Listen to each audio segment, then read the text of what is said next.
안녕하세요, 김원준입니다. 작년 5월 오바마 대통령이 베트남을 방문했을 당시 베트남의 대표적 서민 음식인 쌀국수 식당을 찾아 식사하는 사진이 전 세계 외신을 탄 적이 있습니다. 우리 언론들도 일제히 이 사진을 보도했죠.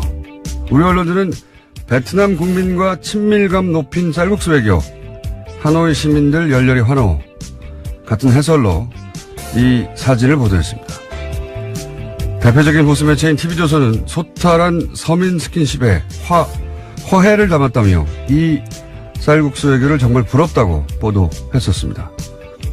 그런데 외교적으로 정확히 같은 의도를 담은 문재인 대통령의 중국 서민 식당 방문에 대해서는 조선일보, 문 대통령이 두 끼 연속으로 혼밥을 하고 있다며 리커창 총리가 의식적으로 문 대통령과 식사를 피했을 가능성이 있다고 보도했습니다.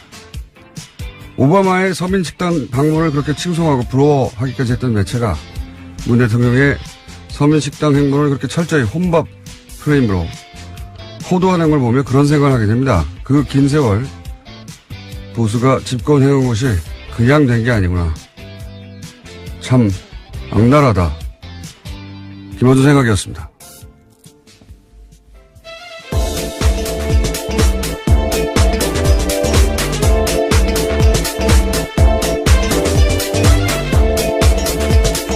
시사인의 김은지입니다. 네, 이 혼밥 보도 되돌아보면 대단한 겁니다, 이거. 제가 보기에. 대단한 게, 예를 들어서 리커창 총리 만나자는데 일부러 피했을지 모른다. 조선일보가 이렇게 보도했거든요.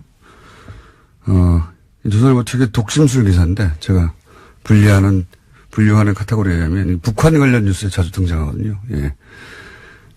북한 지도자가 이런 마음에서 이런 거 했다라고 독심술 기사 쓰는데, 이 사실 말이 안 되는 게 국가 정상이 방문할 때는 몇 주 전에 가가지고 미리 모든 일정을 합의하거든요. 양쪽이. 네, 그렇죠. 조선일보 뉘앙스는 이제 리커창 총리가 베이징에 있는데 없는 척 하면서 그래서 만나달라고 한 건데 피했다고 말할 수 없으니까 피했을 가능성을 엿본다. 뭐 이렇게. 마치 거기 가서 만나달라고 하는데 그 사람이 만나기 싫으니까 베이징에 있는데 없는 척 했다. 이런 뉘앙스거든요.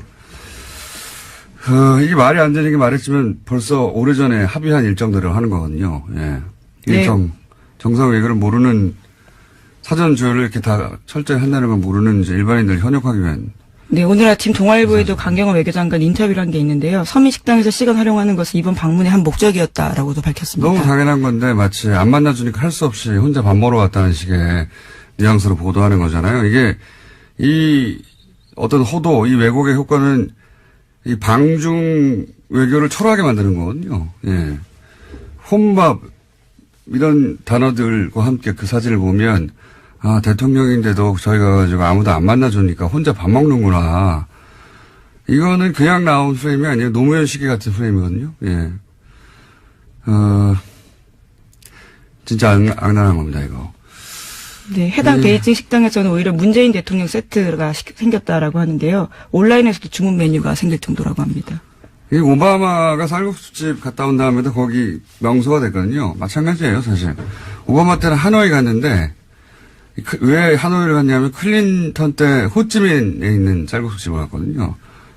근데 이제 이게 우리로 치면 서울, 평양 정도의 라이벌 의식이 있는 도시라 일부러 하노이 선택한 거고 이것도 물론 당연히 사전에 베트남과 조율이 된 겁니다. 그때 TV조선 뭐 채널에 있는 전부 다 뭐 칭찬 일색이었어요. 쌀국수 외교라고. 예. 이것도 서민식당 외교라고 당연히 보도했어야 하는데 지금 우리 언론 관점 들으면 오바마도 혼밥이에요, 혼밥. 그때. 국빈 방문했는데 어떻게 밥을 베트남 정부 요인가 안 먹고 혼자 먹냐. 혼밥이야, 꽥꽥 소리 질러야 되는 사안인 거죠. 예. 제가 보기에는 혼밥 프레임은 올해 제가 접한 보수의 프레임 중에 가장 악랄하다. 보수 매체는 왜 이렇게 했을까요? 예. 제가 이 얘기를 좀 길게 하는 이유는 이 프레임 자체를 비판하는 미디어가 없어서 제가 좀 길게 얘기했는데. 다른 얘기, 뉴스 좀 짚어보고 다시 돌아가겠습니다. 혼밥 얘기는 좀 더 해야 될 것 같아요. 자, 첫 번째 뉴스는 뭡니까? 네, 어제 다스는 누구 겁니까에 대한 이명박 전 대통령의 대답이 나왔습니다. 그건 나한테 물어볼 것은 아니지 않느냐라는 건데요. 사실상 답변을 피한 겁니다. 측근들의 검찰 수사에 대해서는 웃기만 하고 아예 대답을 하지 않았습니다. 이 멘트는 한번 직접 들어보시겠습니다.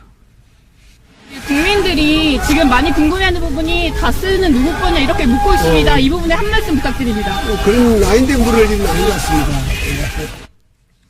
예, 이명박 전 대통령의 전형적인 화법이죠. 예. 나인데 물어볼 건 아닌 것 같습니다. 예, 마치 다른 사람의 일처럼 유체 이탈 화법이라고 제가 오래전에 명문했었는데 여기에 대한 질문의 답은 통상적으로는 내 게 아닙니다. 내 겁니다. 이거거든요.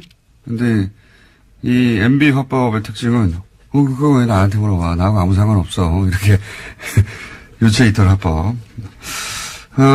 이 답을 해야 될 시점이 점점 다가오고 있다고 봅니다. 법적으로. 자, 올해 처음으로 기자들이 직접 다스는 누구 겁니까 물어봤습니다. 네, 어제 송년 모임이 있었는데요. 친이계 인사들과 모여서 이 자리에 기자들이 찾아가서 질문을 던진 겁니다. 이명박 전 대통령 이렇게 나한테 물어볼 것은 아니지 한 다음에 그 뒤에 그건 김어준한테 가서 물어보세요. 이렇게 했어요. 뉴스 공장한테 물어보세요. 하다가. 네, 이 자리에는 MB 구속을 외치는 시민들도 함께 했었다라고 합니다. 굉장히 시끄러웠어요. 예. 네. 자, 다음 뉴스는요. 네, 지난 8월에 유엔의 박근혜 전 대통령의 옥중 인권 침해를 주장한 단체가 있었는데요. 국제법률 컨설팅 업체 MH그룹 기억하실지 모르겠습니다. 이 그룹의 대표가 어제 한국을 찾았다라고 조선일보가 보도했는데요. 관련해서 인터뷰가 나왔습니다.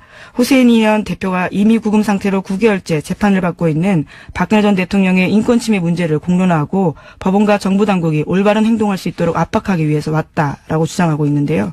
하지만 아직까지는 직접 박근혜 전 대통령을 만나거나 소통하지 못하고 있는 상태라고 합니다.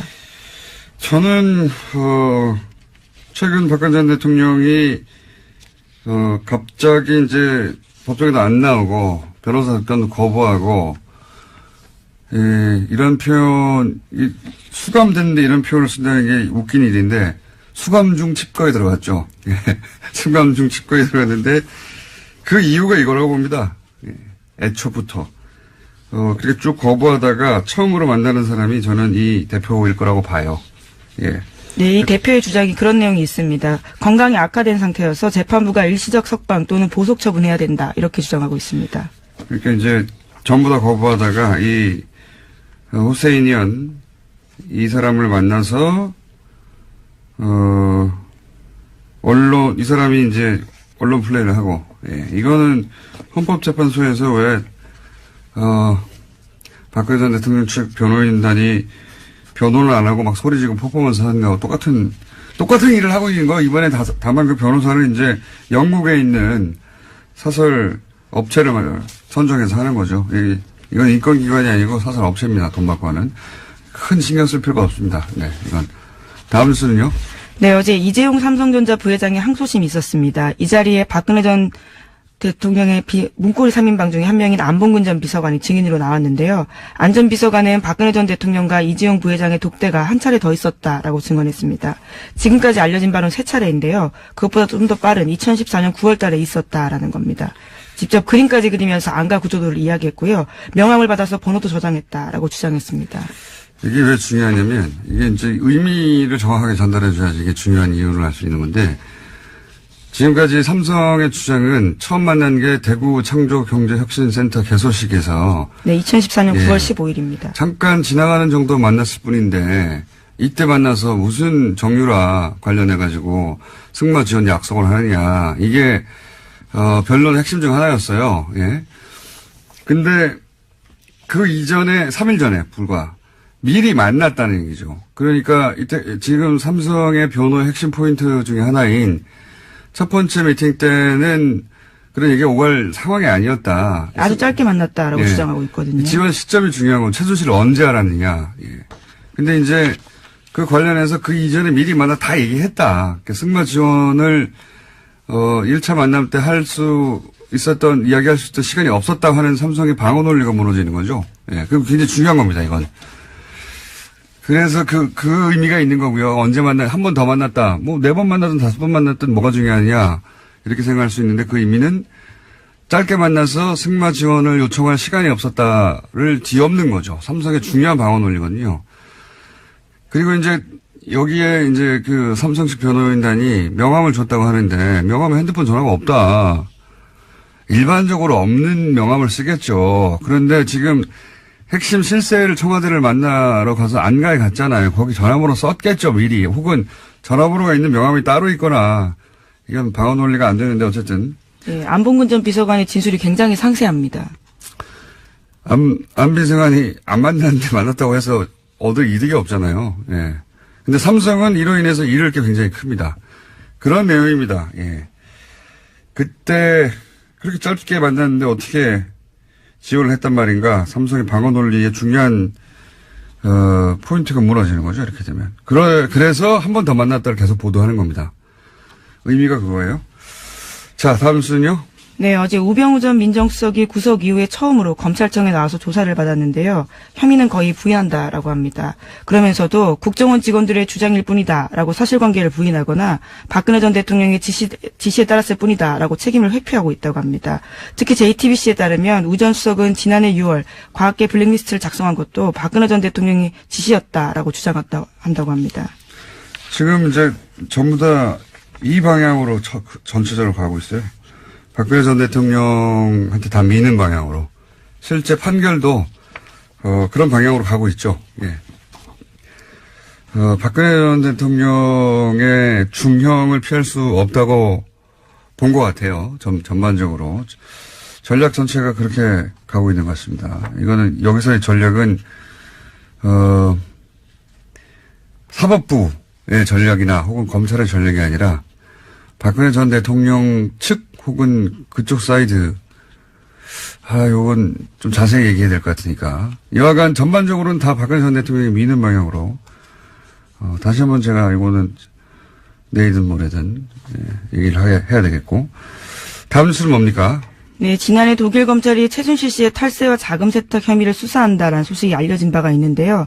독일 헤센주 검찰은 지난해 5월부터 최순실 씨의 자국 내 탈세 등 혐의에 대해서 수사를 벌였습니다. 하지만 1년 넘도록 소식이 없었는데요. 법무부가 이번 달 초에 독일 연방 법무부를 직접 찾았다라고 합니다. 최 씨의 은닉재산 추적과 국내 환수를 위한 협조를 받기 위해서인데요. 뿐만 아니라 금고직이라고 불렸던 데이비드 윤 씨 있는데 공범들에 대한 수사도 이제 확보를 하기 위해서 신병 확보 요청했다라고 합니다. 요건 이제 안원구 전 천장님이 아주 좋아할 뉴스네요. 예. 진작 했어야 될 얘기고. 요건 또 안원구 전 천장 시간에 자세히 좀 다뤄보겠습니다. 어쨌든 우리 법무부가 독일 검찰에 가서 빨리 해달라고 했다. 예, 이겁니다. 자, 다음 뉴스는요. 저희가 미니가 하나 있어서 오늘 짧게 해야 될 것 같은데. 자. 네, 뉴스타파 보도 전해드리겠는데요. 제목이 재밌습니다. 한화 김승현 회장의 프리즌 브레이크라는 제목인데요. 한화 김승현 회장은 지난 2012년에 횡령 및 배임 혐의로 징역 4년형 선고받고 구속된 바 있습니다. 그런데 5개월 만에 구속 집행정지 결정받고 구치소 밖으로 나왔는데요. 계속해서 구속 집행정지를 연장했다라고 합니다.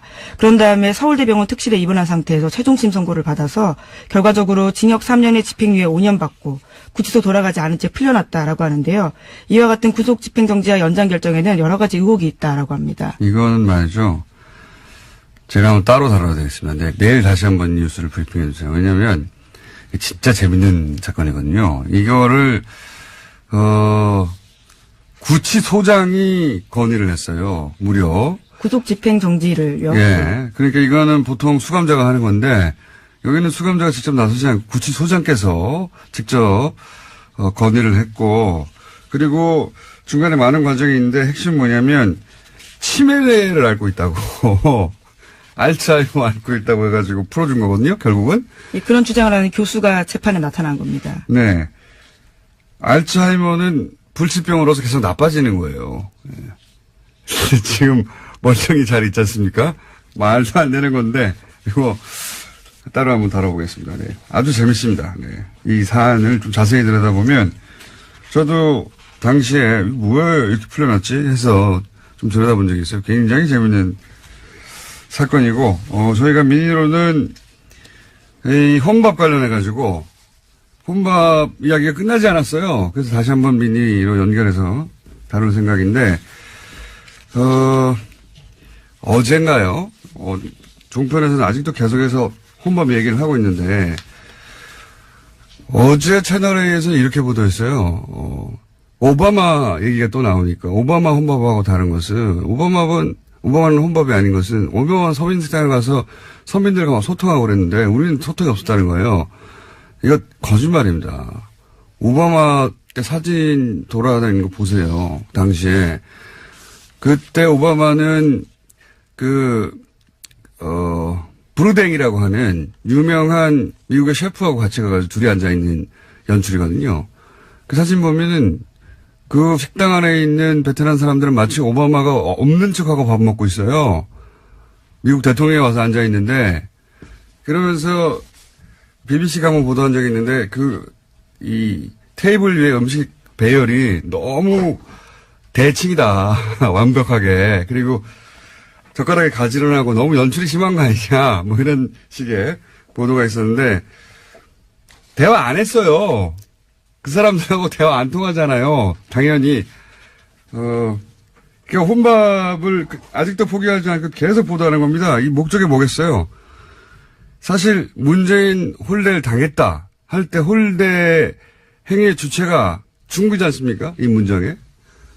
근데 정작 중국 매체들은 이런 평가를 안 한단 말이죠. 그러니까 이건 우리 쪽에서 만든 건데, 그러면 왜 만들었냐? 아니, 중국이 우리 대통령 홀대, 이 나쁜 놈들, 그 목적으로 만든 게 아니죠. 이 보수 매체가 우리나라 대통령을 너무 아껴가지고 중국이 홀대라서 화가 나서 만든 게 아니고, 문재인은 혼자 밥 먹을 만큼 중국이 상대해주지 않고 무시당하고 있고 무능하다. 이걸 위해서 만든 프레임이에요. 당연히. 악질적인데 아주. 왜 그럴 수밖에 없었냐, 보수 진영에서. 이건 뭐, 다시 한번 또 얘기하겠고, 제가 오늘 미니로 준비한 것은 어제 한번 연결했었는데, 혼밥 관련해서 따로 제가 한번 물어보려고, 도대체. 왜냐하면 보수 매체 아직도 포기하지 않고, 혼밥 얘기하고 있거든요. 그래서 어제 한번 연결했었는데, 요 서민식당 방문 관련해서 중국에서는 어떤 뒷이야기가 나오는지, 중국 반응은 어떤지, 어제 연결했을 때 아주 좋은 반응 있었는데, 중국 베이징의 이재명 통신원 다시 한번 연결해 보겠습니다. 미니로. 안녕하십니까? 안녕하십니까, 베이징입니다. 네. 요 혼밥 논란도 아니죠. 논란을 만들어낸 건데, 보도가 국내에서는 아직도 끊이지 않아서, 중국 식당 방문 이후 중국에서는 어떤 화제나 기사나 뒷이야기 있는지 한번 제가 여쭤보려고 합니다. 잠깐 네, 소개해 주시죠. 일단 아마 그 식당이 장사가 잘 될 것 같습니다. 일단 벌써 오셔서 들으셨던 그 음식들을 조합해가지고요. 문재인 대통령 세트 메뉴라는 것을 출시를 했고요. 예. 중국에서는 최근에 이런 음식을 시켜 먹을 때 그 배달 앱이라는 것을 사용합니다. 예. 흔히들 그 핸드폰에 모바일 앱을 설치를 해놓고 거기에서 자기가 이제 먹을 것을 들어가는데요. 배달 앱 메뉴에다가 이미 이 세트를 올려놓은 그런 상태입니다. 사람들은 일단 배달 앱을 통해서 이미 이미 주문 체험을 해보고 세트 메뉴를 먹는 인증샷이라든지 뭐 이런 것을 올리고, 이런 것이 또 다시 웨이브에 전파돼가지고, 문재인 대통령이 서민적이다, 맛이 있었을까? 느끼하지 않았을까? 뭐 이런 얘기들이 많이 올라와 있는 그런 상태입니다. 뭐 당연히 중국 일반인들은 좋아하겠죠. 예. 그리고 이 관련해서 예를 들어서 중국 언론들이 이것은 대통령이 중국 요인들을 못 만나서 혼자 밥을 먹고 있는 것이다. 이런 식의 프레임이나 이런 보도가 중국 언론이나 중국에서의 반응이 있습니까? 네, 많은 반응이 나오고 있는데, 일단은요, 그러니까 한국에서 이걸 혼밥으로 보도하고 있다는 자체가 아직 많이 여기 전해지고 있지 않는데, 만약 그거 전해지면 아마 깜짝 놀랄 것 같기는 합니다. 일단 상식적으로 생각했을 때 정말로 만약에 누군가 식사를 같이 안 해주신다고 하면은, 보통 그런 숙소에는 아침 식사가 아주 근사하게 나옵니다. 이제 식당에서 뭐 1등 같은 것에 뭐 정찬으로 차리진 않지만 뷔페식으로 해서 잠잠하게 좋게 먹을 수 있는 맛있는 밥이 있거든요. 그런데 밖에까지 나서서 그렇게 할 필요가 없었겠죠. 네, 근데 그렇게 표현을 했다라는 것은 약간 놀라운 얘기이긴 한데, 어찌됐든, 굉장히 서민적이다, 재밌다, 뭐 이런 얘기가. 대통령은 혼자 그렇다고 밥을 안 먹어요. 그건 일반인들이 여행 갔을 때 혼자 밥 먹을 때 밑에 내려와서 뷔페 먹는 얘기 말씀하시는 것 같고. 어쨌든 제가. 근데 만약에 진짜로 만약에 누가 같이 먹어줄 사람이 없어서 혼자 그렇게 몇 명이 드셔야 했다고 하면, 그러면은 가까운 곳에서 해결을 했겠지, 이렇게 멀리 떨어진 곳에 가서 그 아침 식사를 드시진 않았다는 그런 말씀입니다. 예. 무슨 말씀인지 알겠는데. 네. 어찌됐든, 제가 만약에 궁금한 건 말씀하시는 중국의 것처럼 반응이에요. 그렇다면, 네. 예. 네, 네.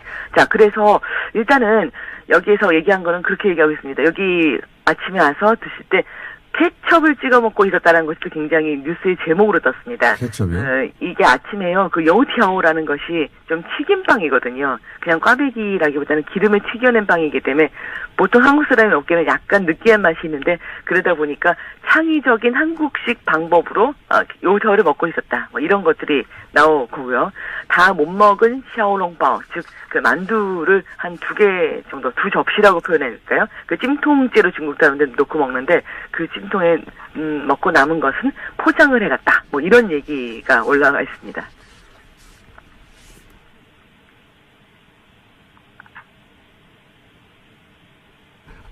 오늘은 제가 다른 버튼을 눌러가지고 제 목소리 못 들으셨죠? 예. 네, 못 들었습니다.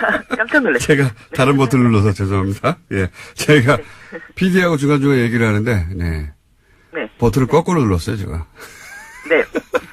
제가 궁금한 거는, 한마디로 말하면은, 네. 우리나라에서는 여전히 혼밥 프레임을 포기 못하고 보수 매체들이 계속 그 주장을 하는데, 중국 미디어나 중국 언론의 이 서민식당 반응은 어떠냐, 혹은 중국의, 중국인들의 국빈 방문에 대한 반응은 어떠냐, 이겁니다. 네, 좀 구체적으로. 네, 네네. 아까 어제 말씀 한번 드렸던 것처럼 굉장히 재미있었다, 이례적이었다, 거기서 왜 먹었을까, 뭐 이런 것들이 있고요. 그리고 그 식당 주인은 같이 사진도 찍었습니다. 뭐 이것이 굉장히 저희도 좋은 식당 가면은 이렇게 재밌는 사진이 있으면 사업이 잘 되지 않습니까? 그래서 같이 사진 찍는 모습, 뭐 이런 것들이 올라와 있습니다. 그러다 보니까 뭐 중국인들도 굉장히 관심을 가지고 이렇게 했다라는 거예요. 놀라운 표정, 재밌는 표정, 이것이 기본적이라고 할 수 있고요. 우리나라에 정말 그렇게 많은 혼밥에 대한 보도가 나오는 것, 이 식사를 여기서 하셨다라는 거를 중국에는 그렇게 엄청나게 보도가 되고 있지도 않습니다. 사실은 그냥 에피소드의 하나이지, 이렇게 해서 문재인 대통령 방 중에 있어서 마치 한국 언론에서는 제가 봤더니 그것이 가장 중요한 사건인 맞습니다. 것처럼 어디에 갔었고 뭘 했었고, 이거는 하나도는 아닙니다만 굉장히 이 혼밥 대비해서 훨씬 덜 나오는 것 대비해서 중국 언론에서는 그냥 이런 일도 있었다, 재밌다, 당연하죠. 예, 그 정도 에피소드인데. 뭐 이런 정도의 정상적인 반응이 나오고 있고, 우리나라에는 굉장히 많은 포커싱된 보도들이 나오고 있어서 제가 지금 바로 어떻게 대비해서 말씀드려야 될지가 좀 어렵네요. 예, 중국에서는 당연히 뭐 에피소드 중에 하나, 사진 한 장 네. 보도될 일인데, 예상을 못 하셨겠지만 국내에서 그게 가장 중요한, 네. 가장 중요한 상징적인. 어떠한 것보다도 더 중요한. 네. 예, 뭐 사드 얘기 없어요. 다 이 혼밥 얘기지. 예, 사드가 어떻게 네, 해결됐고, 경제 문제가 어떻게 풀렸고, 리커창이 더 이상 경제 보복을 하지 않는다고 선언했고, 이런 보도는 없고, 혼자 밥 먹었다고 보도가 계속 있어서, 제가 이제 중국에서는 도대체 혼밥을 어떻게 보도하는지 다시 한번 여쭤본 겁니다. 네. 네네, 그렇습니다. 그리고 사실은 가장 좀 놀랍다고 할 수 있는 것은 몇 달 전만 하더라도 한국 식품을 먹는다든지 한국의 드라마를 보는다든지 그것 자체가 예를 들면 중국 젊은이들 사이에서 좀 덜 애국적인 행동을 하는 그런 느낌으로 전해졌었거든요.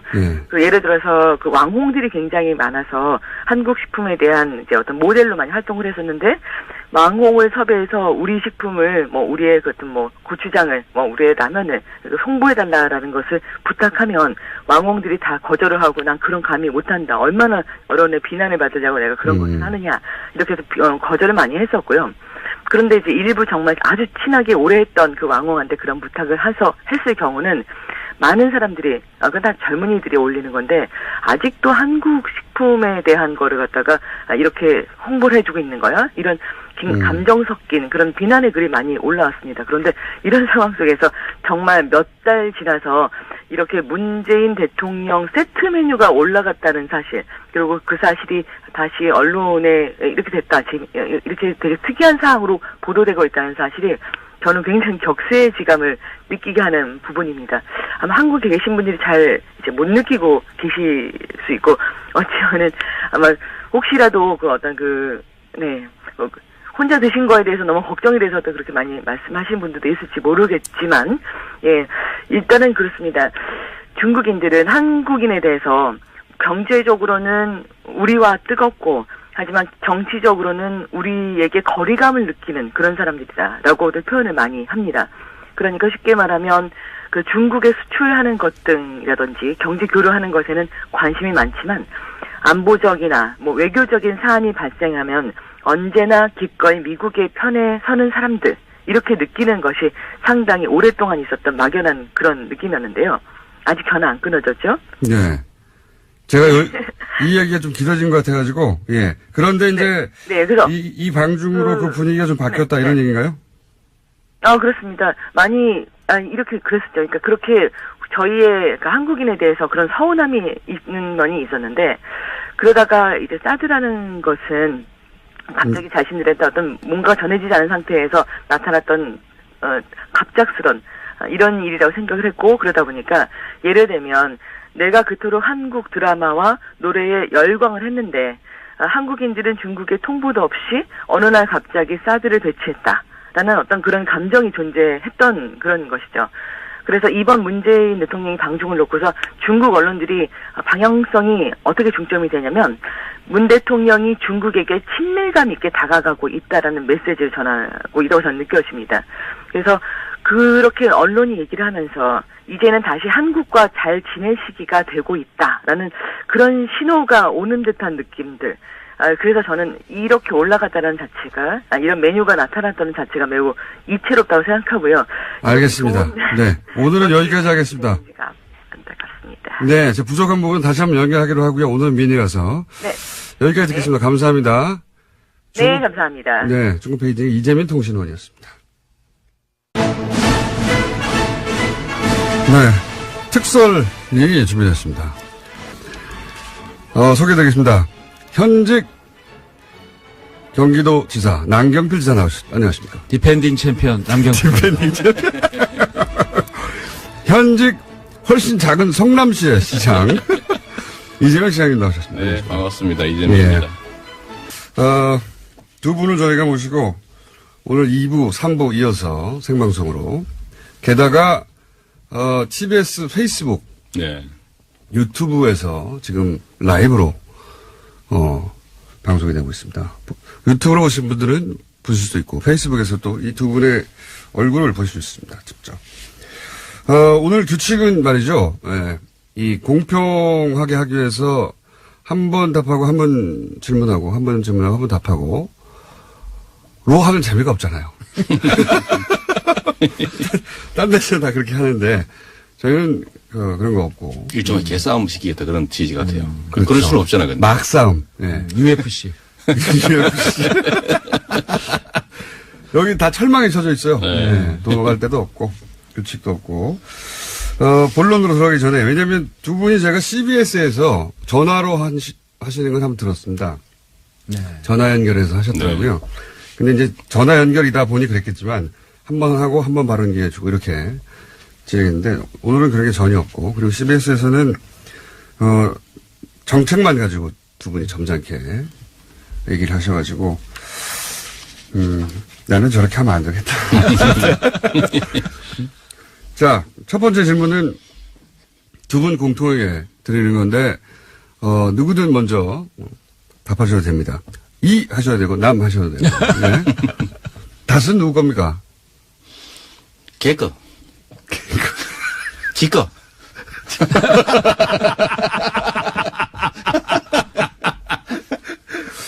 저는 그렇게 생각합니다. 예. 이해했고요. 답변은 명료하게 이해했고요. 지사님? 뭐 누구 건지 별 상관이 있겠어요? 크죠. 상관은. 밝혀지겠죠. 네, 거기까지입니까? 네. 예. 쥐구멍이 언젠가는 볕이 들겠죠. 자, 개거와 누구 건지 상관이 없다. 상관이 있지 않습니까, 사실은. 밝혀지겠죠. 누구 걸로 밝혀질 것으로 추정하고 계십니까? 글쎄요. 깨끗하니까. 자, 그 다음에, 최근 가장 핫한 이슈입니다. 문재인 방중. 예.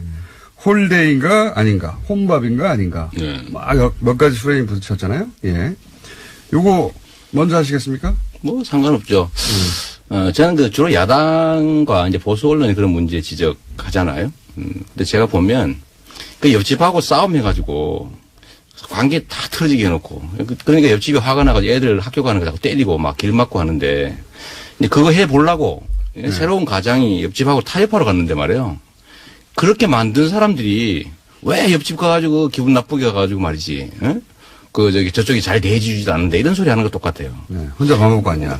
그러죠. 근데 국제관계라고 하는 게 망가진 제일 큰 이유가 사실은 이명박 박근혜 정권의 그 엉터리 외교정책 때문이잖아요. 한중관계 나빠진 것도 그것 때문이거든요. 근데 이게 순식간에 그냥 우호적 관계로 확 전환되지 않습니다. 근데 그 해결하러 가가지고 하여튼 고생하고 있는 사람 또 국가를 대표하는 사람 뒤에다 대고 집에서 욕하는 것도 아니고 옆집에 외국에 나가가지고 일본 흉보고 이거 콩가루 집안이라는 걸 대회에 천명하는 거랑 마찬가지거든요. 그래서 제가 홍 대표님한테 그랬죠. 1타 2티입니까? 홍 대표님 일본 가가지고 말이에요. 그 낮은 의자 앉아가지고 구신구신 절하고 거기다가 아니 거기서 왜 하필 흉을 보냐 말이에요. 집안 흉을. 원래 예의 아닙니까? 그래도 일국을 대표하는 대통령이 해외에 나가서 정상회의 하는데 밖에 나가가지고 비난하고 저는 이게 좀 후한무치하다고 생각하죠. 최소한의 양식과 품격이 없다. 지사님?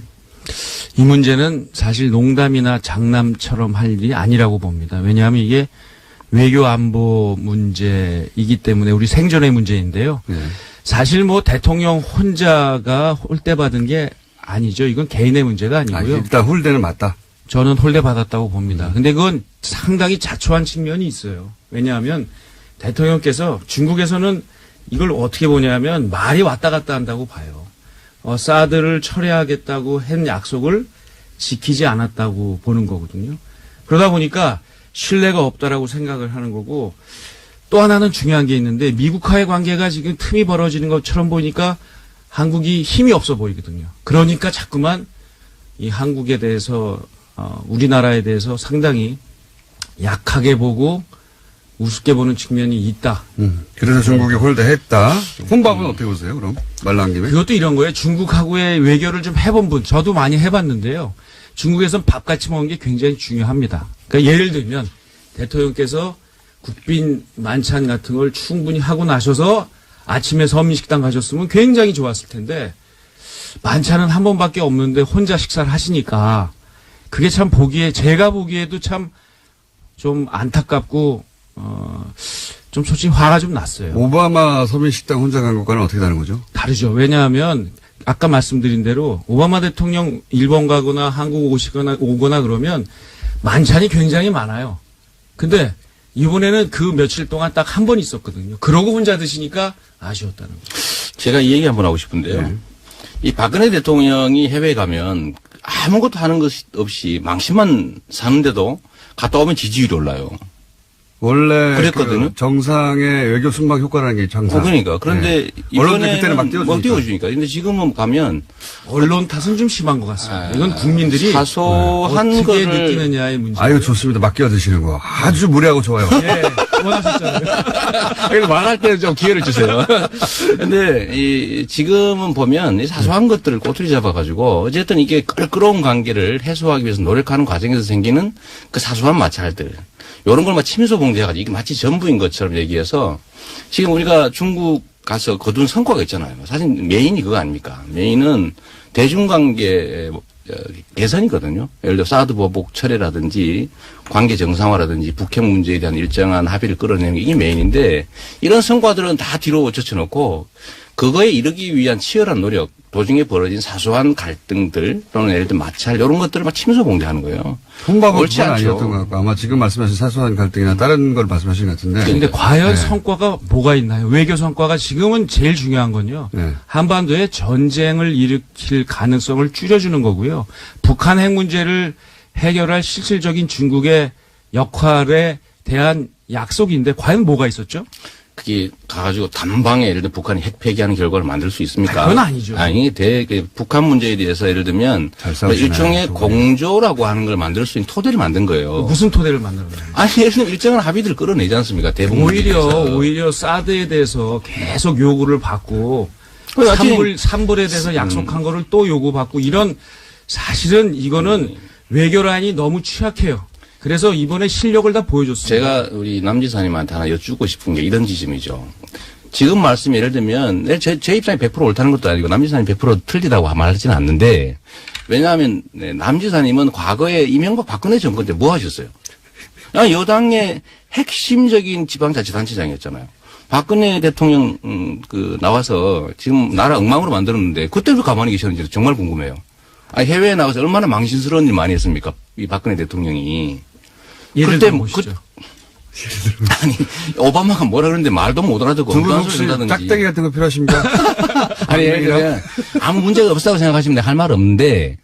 문제가 있었죠. 아니, 그때는 왜 지적도 안 하고 가만히 있냐고요. 근데 지금 와서는 그보다는 예를 들어 본질적인 문제는 개선이 있었지만 아니, 사소한 근데 문제들을 가지고 그렇게 지적해 나가면 아니, 이게 기준이 다르지 않냐 말이에요.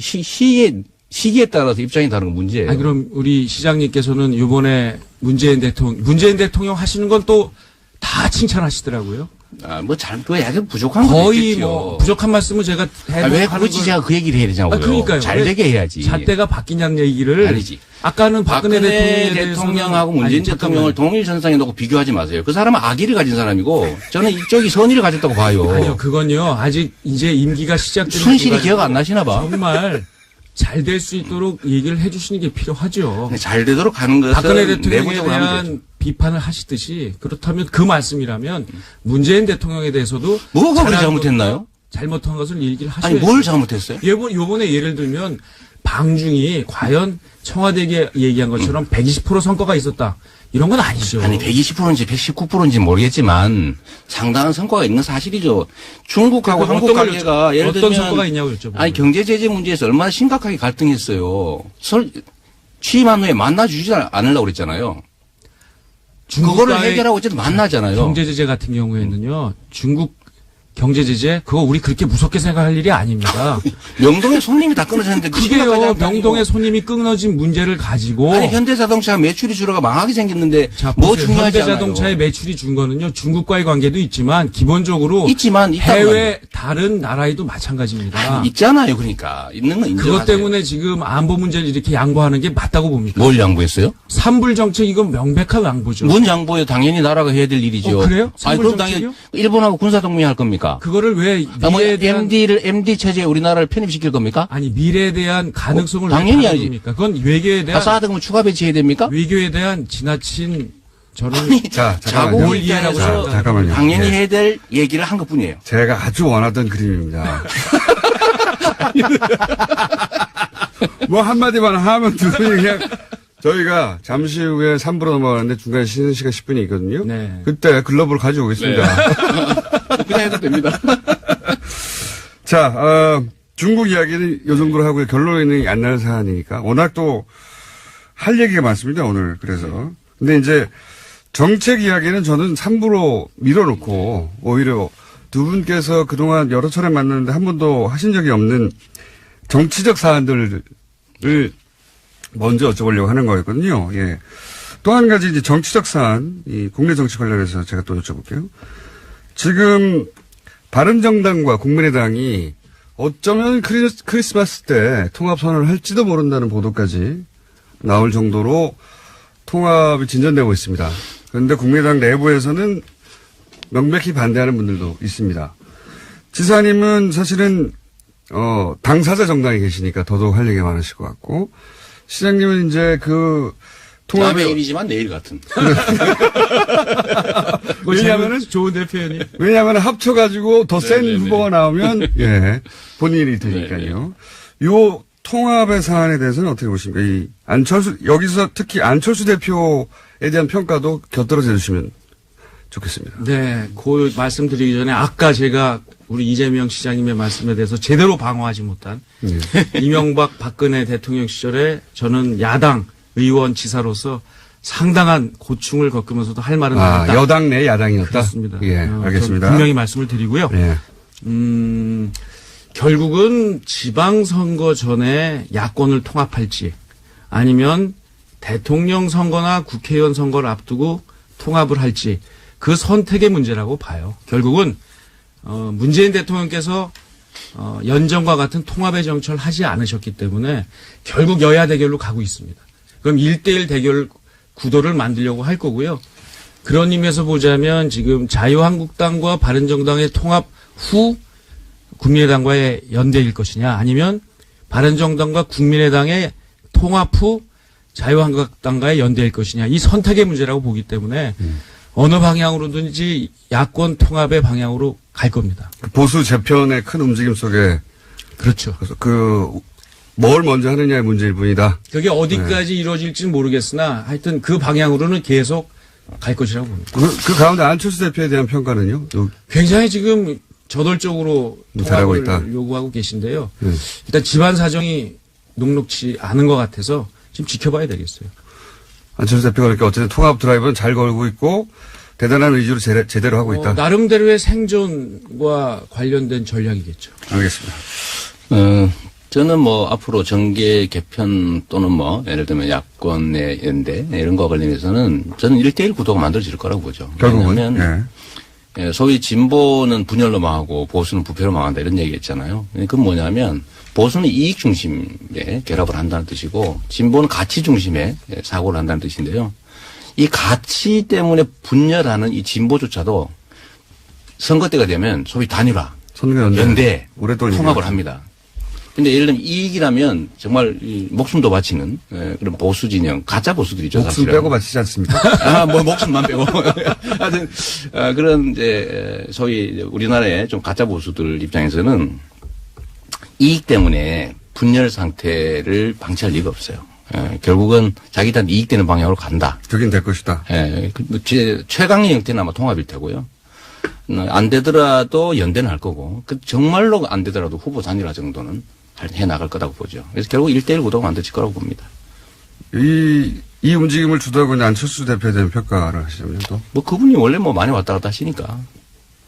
따로. 그냥 원래 하는 대로 가는 거죠. 경기도지사로 나올 건 아니니까 크게 관심 없으시군요. 네, 관심도 관심이지만. 아니, 뭐 워낙 많이 옮겨 다니시니까. 뭐 이번에는 뭐 자연스러운 그 흐름의 일부라고 봐요. 자연스러운 흐름의 일부다. 그러니까 안철수 대표가 어쨌든 중도 진보에 가까운 그런 포지션 상에 있다가 정당도 그렇고 이번에 이제 보수 대통합의 흐름을 그런 재편의 한 가운데 들어가셔가지고 포지션을 옮긴 게 아닌가. 원래는 뭐 극중도 하시다가 새 정치 하시다가 극중 하시다가 이제 다시 보수 통합 이렇게 하시는 것 같아요. 어쨌든 경기도지사에 나온다는 얘기가 없어가지고 관심이 크게 두 분 다 크게 관심 없으신 것으로 후보를 단일화 시켜주느냐 안 시켜주느냐만 관심이 있으신 것으로 굉장히 얄팍합니다 두 분 다. 우리 가장 험악한 상태로 상승하는 거죠. 대단히 얄팍합니다. 그 얄팍하다는 얘기를 사실대로 하면 어떡해요. 제가 두 분을 이렇게 오랫동안 알아봤지만 두 분이 얄팍하긴 합니다. 설마 김효준 공장장보다 얄팍하려고? 저는 체중이라도 많이 나가죠. 네네네. 자, 벌써 거의 시간이 다 됐는데, 자, 2부는 저희가 이제 미리 말씀드리면 청년 정책, 이걸로 많이 싸우셨죠. 네. 버스 준 공용제, 네. 이걸로도 언론에서 몇 번 부딪히셨고, 그 다음에 이제 주로 또 한번 제가 두 분의. 그 얘기도 있죠, 뭐. 적폐청산이나 그렇죠. 두 분의 파이팅을, 볼 주제는 적폐청산. 크게 세 가지 정도가 남아 있습니다. 예. 반응이 굉장히 폭발적이고요. 예. 이재명 잘한다. 도 있고, 꾸질꾸질 이재명도 있고. 아니, 누가 그런 식으로. 남경필 잘한다도 있고요. 예. 우리 갱필이도 있고, 예. 우리 갱필이. 예. 또 가족들 많이 동원하셨네. 자, 페이스북, 유튜브 검색하시고요. 저희 잠시 쉬었다가 3부에서 2라운드 진행하니까 대기해 주십시오. 네. 남경필, 이재명 지사시장 두 분과 함께하고 있습니다.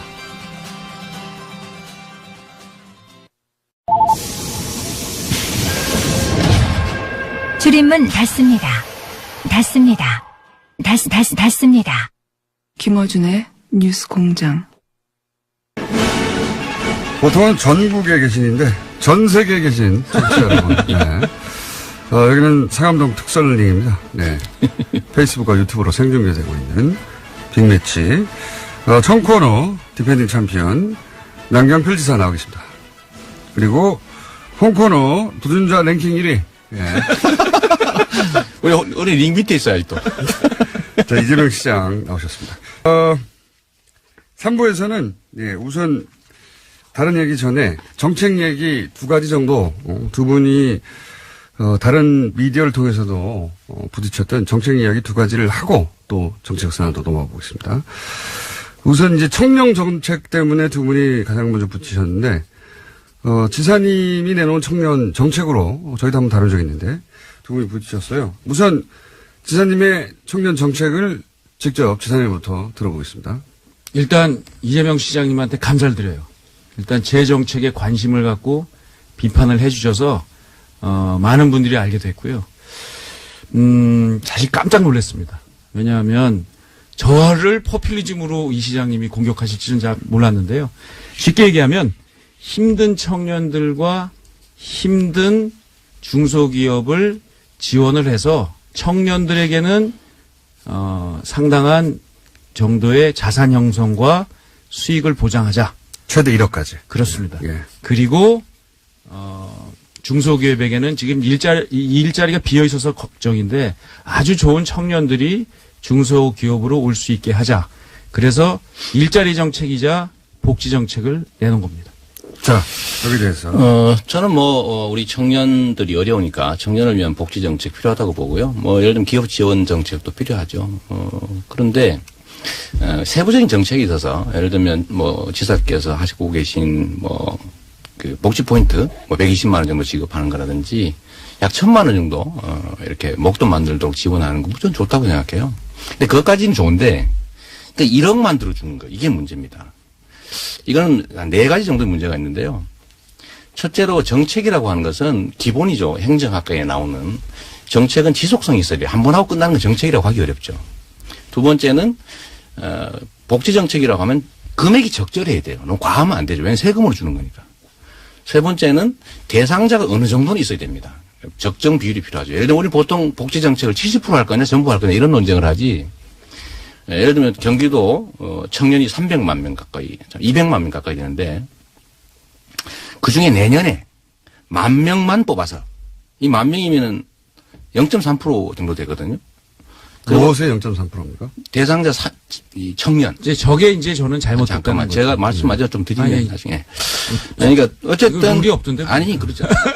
첫 번째 매트까지는 188만 명에 해당되는 사람 중에서 중소기업에 다닌 사람 중에서 얼마 이하 되는 사람 중에서 이렇게 선발하잖아요. 여하튼 잠재적으로 가능한 건 200만에 가깝죠. 청년. 그럼 청년이잖아요, 사실은. 그런데 10,000명을 하면 이 0.3%밖에 안 돼요. 그리고 금액이 너무 많아요. 도민들이 부담해야 될 세금이 1인당 3,600만 원인데 최대치. 예, 너무 많죠. 그걸 1억 만들어준다는 거니까. 10년인 건 알고 계시죠? 물론 10년 동안. 세 번째는 뭐냐면 내년에 한 번 한다는 거예요. 내년에 한 번을 하는데 도민들이 3,600억을 10년 동안 부담해야 됩니다. 그 10,000명을 위해서. 자, 여기서 네. 이제 그게 문제라는 거죠. 예, 내년에 한 번 한다는 것은 이게 제가 혹시 재선에 당선이 되면 이것은 연속적으로 할 겁니다. 매년 일단 10,000명씩. 한 2, 3년 정도 더 할 생각, 2-3차례 정도 더 할 생각을 갖고 있고요. 왜냐하면 청년 정책과 중소기업 정책은 지금 굉장히 어려운 상황이기 때문에 비상하게 하는 거고요. 그 다음에 이게 수혜자를 그렇게 뽑으시면 안 돼요. 저희는 이게 중소기업에서 일하는 청년들 약 84만 명을 대상으로 하는 겁니다. 그러니까 10,000명은 약 1%고요. 마이스터 통장은 2%, 복지 포인트 12%에서 전체 약 15.5%의 청년들이 대상이 되는 거죠. 하나만 뽑아서 요게 0.3%다 이렇게 하시는 거는 이게 왜곡입니다. 특히 시장님께서 혹시 도지사 당선되시면 지금 청년 배당하시는데 이거 아까 얘기하신 200만 명한테 다 해주실 겁니까? 한계 연령하면 1,000억 정도면 됩니다. 한계 연령만 왜 하죠? 아니, 예산이 그러니까요. 아니 그 예산이 그러시면 그 얘기는 자, 저도 똑같이 한번 얘기 좀 로또가 할게요. 되는 거죠. 그러니까 자, 이렇게 아니 잠깐만요. 그 말씀 끊지 마시고요. 아주 좋아요, 이거 대상을 수입과 재산 정도와 상관없이 그냥 이렇게 모든 분들에게 보편적 복지를 주는 것은 상당히 위험합니다. 오히려 생산성을 높이고 일자리를 높이는 이런 정책에 예산을 집중적으로 투여해서 특히 소득이 어렵고 어려운 중소기업에서 일하는 분들에게 도와주는 것 이것을 사행성 포퓰리즘이라고 얘기하시는 거는 저는 조금 이건 과하시고 정치 공세다라는 생각이 듭니다. 일단은요, 이제 논점을 좀 명확하게 해서 저는 다른 청년 정책 좋다. 그 중에서도 마이스터, 예를 들면 복지 포인트, 이런 것도 마이스터 통장 좋다. 근데 1억 만들어주는 건 너무 지나치다. 이 얘기를 한 거거든요.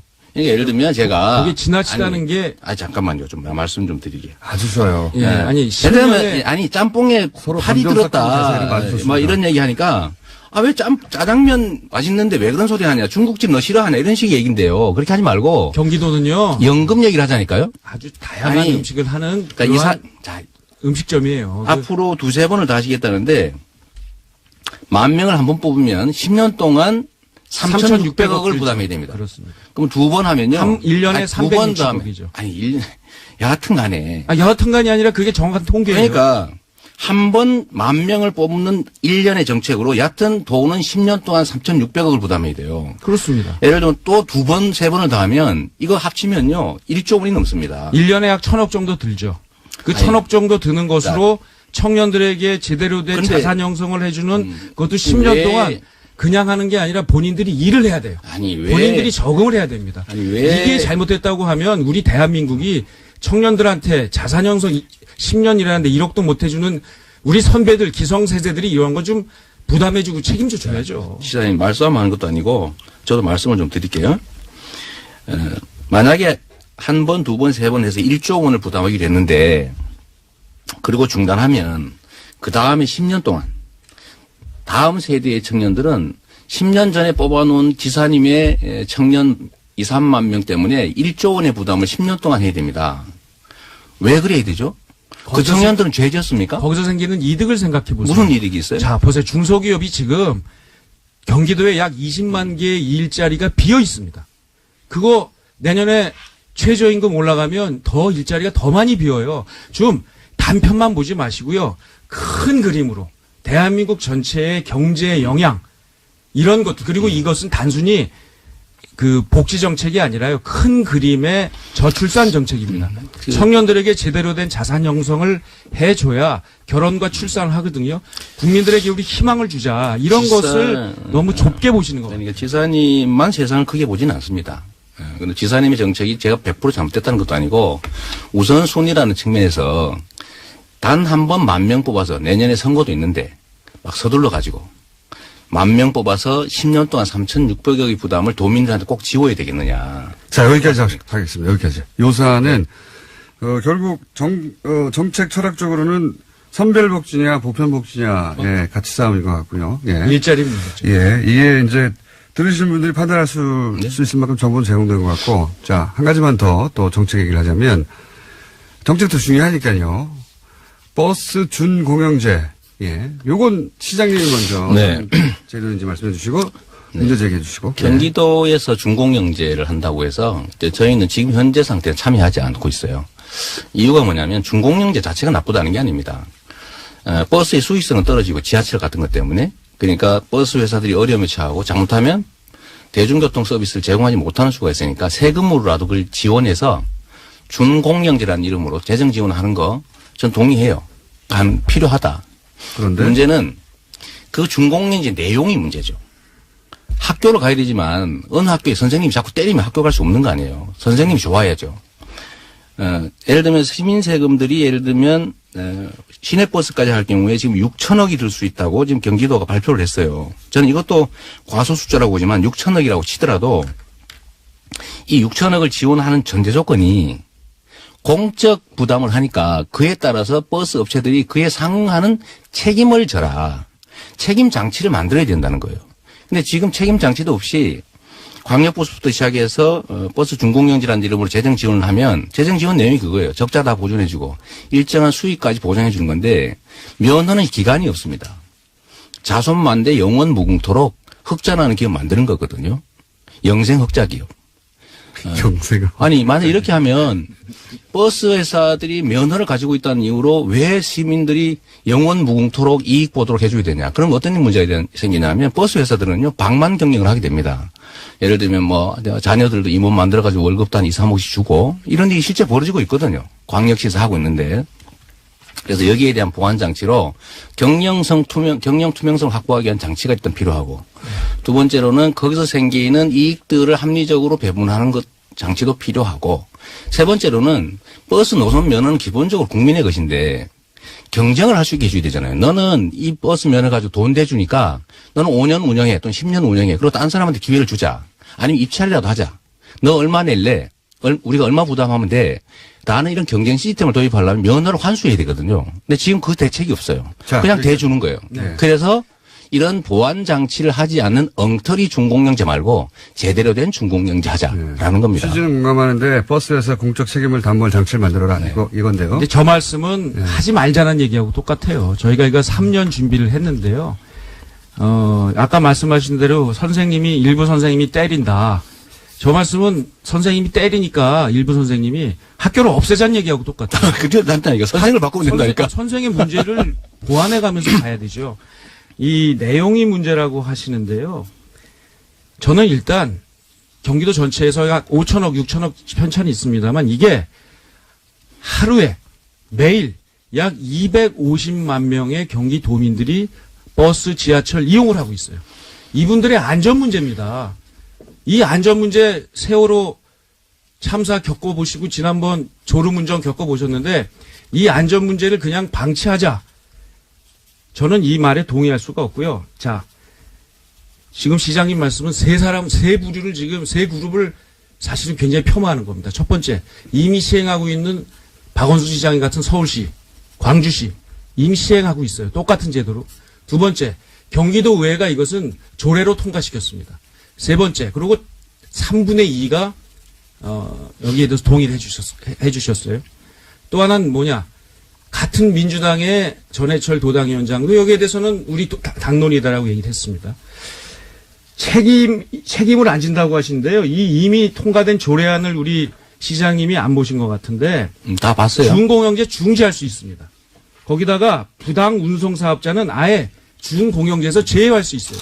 이런 내용들이 포함되어 있고요. 그 외에 수입공동관리위원회를 둘 수 있고 언제든지 외부 회계 감사를 실시할 수 있도록 되어 있기 때문에 충분히 이런 문제점들을 할 수 있는데 시장님께서는 그런 문제에 대해서는 말씀 안 하시고 자꾸만 문제점만 얘기하시는데 자, 우리 안전을 위해서 시민들을 위해서 250만 도민을 위해서 실시합시다. 자, 일단 광역시들이 시행하고 있으니까 해도 된다 이런 논리신데요. 지금 광역시 부산이나 서울이나 이런 데서 지원금 빼먹는 것 때문에 수사하고 난립니다. 그리고 어떤 버스 회사는요, 가족들 임원으로 지명해가지고 5억씩 주고 있대요. 감옥 보내야죠. 그거 어떻게 감옥 보냅니까? 아니, 회사가 뭘 잘못해? 아니, 돈을 빼먹었는데. 아니, 그거는 처벌할 수 있더라.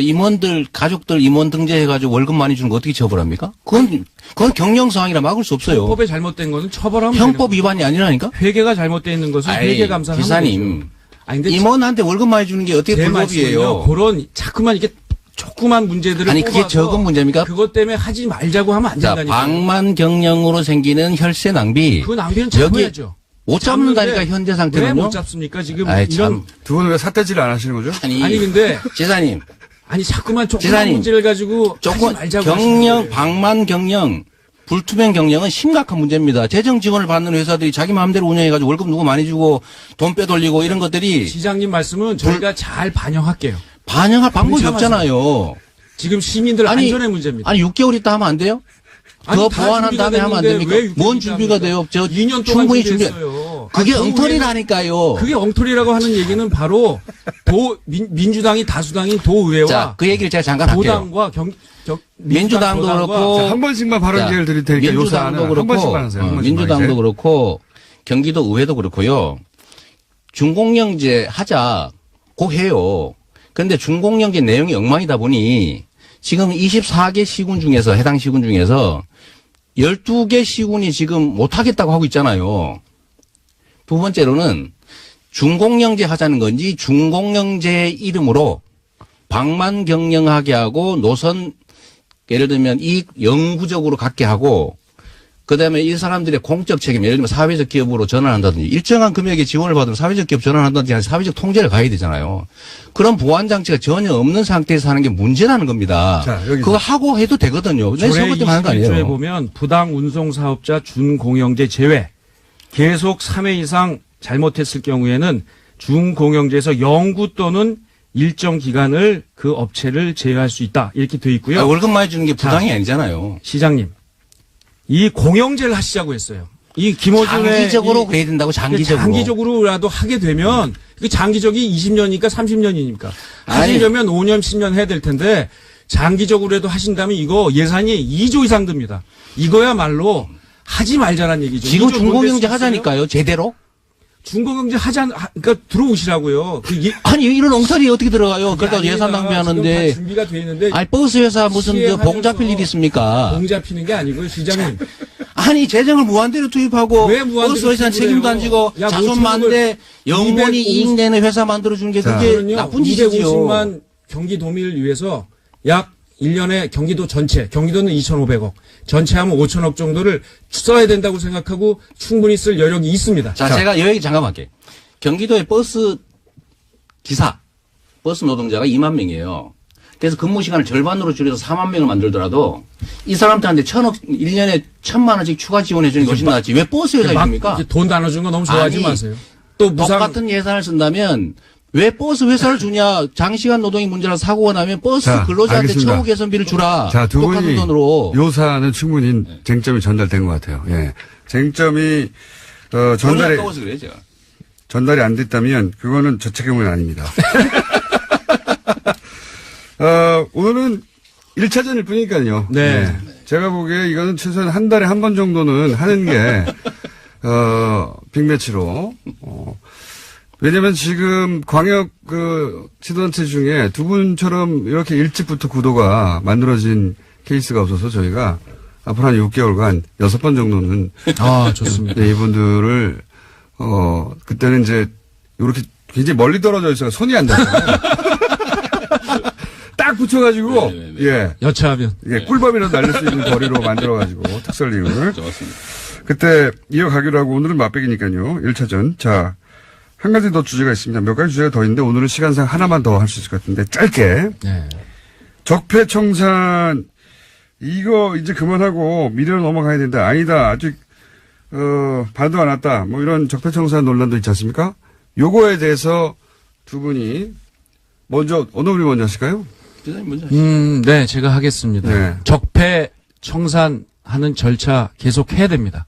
그러나 뭐 예를 들면 다스 소유주가 누구 거냐 이런 거 뭐 밝히자는 거 좋아요. 좋습니다만 정치인들이 나서서 이런 얘기 하지 말라는 겁니다. 뭐 추미애 당대표가 나와서 말씀하시고 어제는 안민석 의원이 어디 뉴스에 나가서 자 MB 아마 구정 전에는 포토란에 설 겁니다. 이렇게 얘기하는 것이 바로 정치 공세와 정치 보복으로 보인다는 거니까요. 그냥 수사기관이 잘 하도록 맡겨놨으면 좋겠습니다.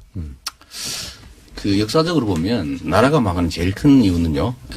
소수 기득권 권력자들이 부패입니다. 그것 때문에 엄청난 불평등이 생기고 그 격차 때문에 그 사회가 예를 들면 혼란에 빠지고 예를 들면 다수가 기회를 잃어서 좌절하죠. 그래서 결국 나라가 망하는데 적폐청산 지금 하고 있는 죄 지은 자를 찾아서 처벌하는 거 그냥 원래 일상적인 국가의 의무예요. 그걸 왜 시한을 정합니까? 그리고 특히 그 죄를 지은 자들이 한때 권력을 가졌던 정치 집단에 속했다는 이유로 그 특례 인정하면 안 되거든요. 그냥 끊임없이 해야 돼요.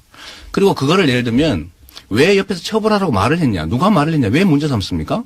그건 죄를 진 거 처벌하는 거는요, 망고의 진리입니다. 그 얘기를 왜 당대표가 하면 안 됩니까? 죄 진 사람 처벌하라고? 해야죠. 저는 어제 남지사님이 정치인이 나서면 안 된다라고 하는 얘기 자체가 일종의 물타기라고 보는 거죠. 예를 들면 전에 그 말씀 하셨잖아요. 저는 물 안 문재인 정부가 적폐청산이 아니라 정치보복의 길로 가고 물 있다. 잘 타신 거예요, 방금. 이 말씀하셨는데 이 정치보복의 길로 간다는 얘기를 하셨잖아요. 네. 아니 국가 경영을 문재인 최종적으로 정부와 문재인 책임지고 정부를 있는 이루고 있는 검찰, 주요 정치인들이 하니까 정부가 없는 죄 만들었어요.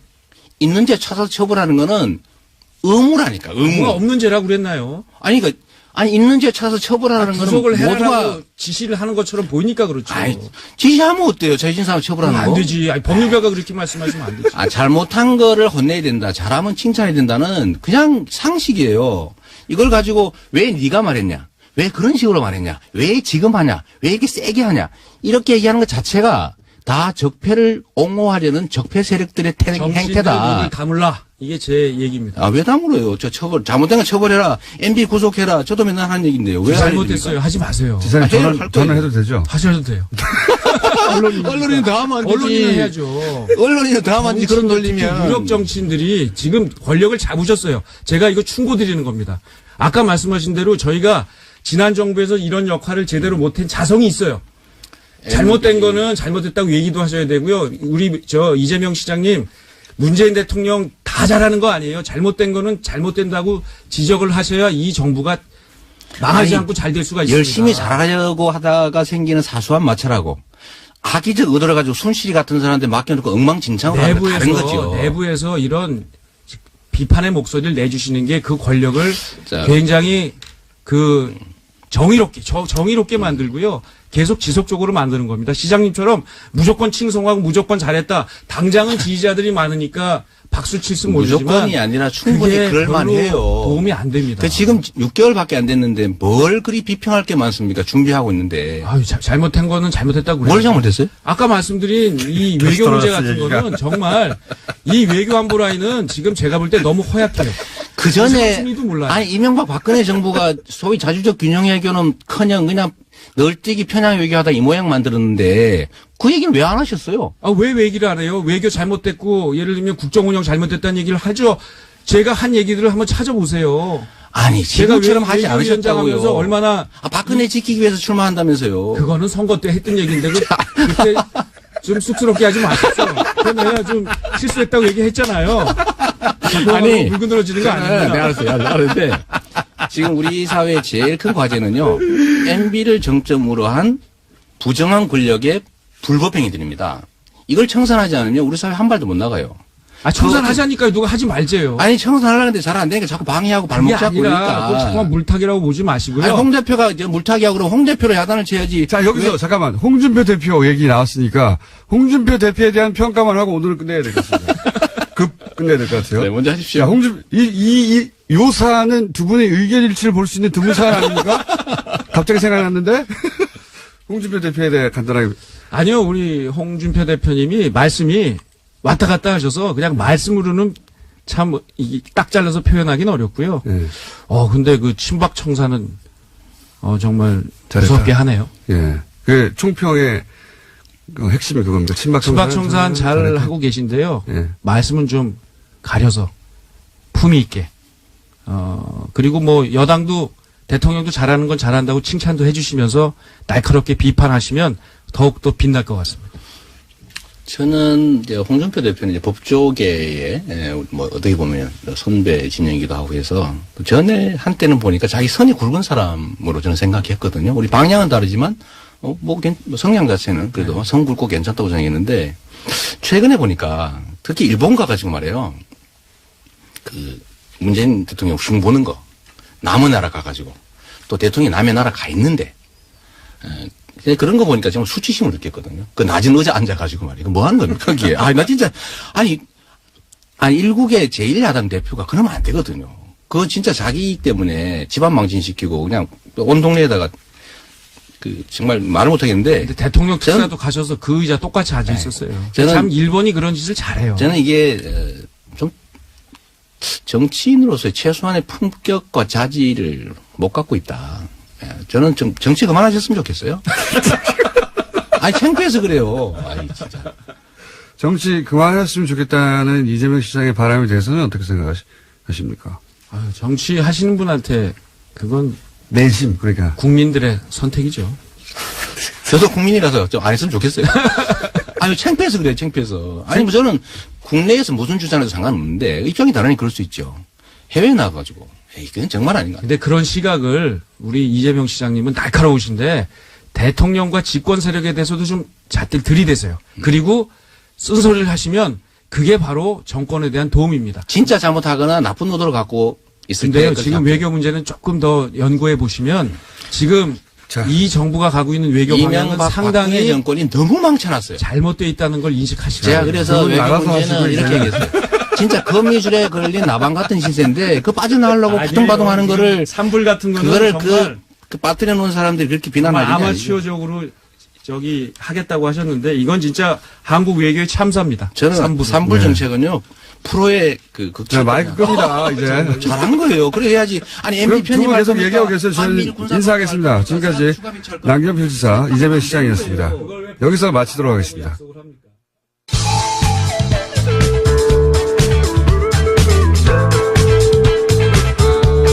대한민국 시사 프로그램을 선도합니다. 고깃빛깔 김호준.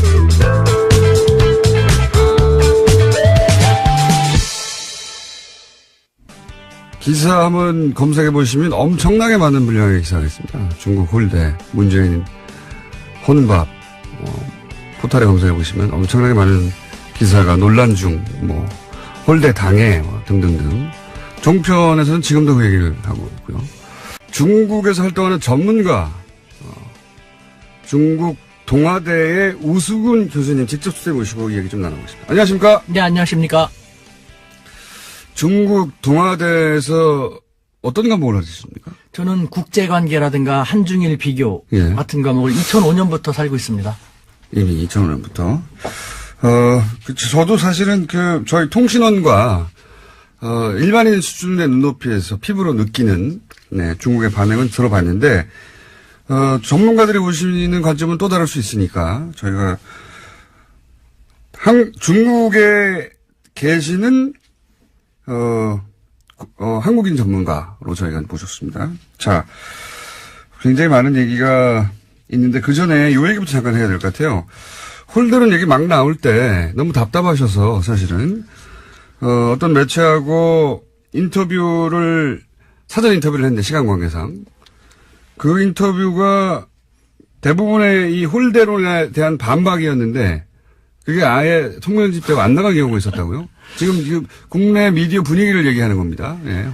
맞습니다. 정말 시간 조절 때문에 네. 어쩔 수 없이 그때는 녹음 방송을 했는데요. 네. 근데 두 앵커분이 너무 편파적이고 말도 안 되는 정말 그야말로 각주국어매입니다.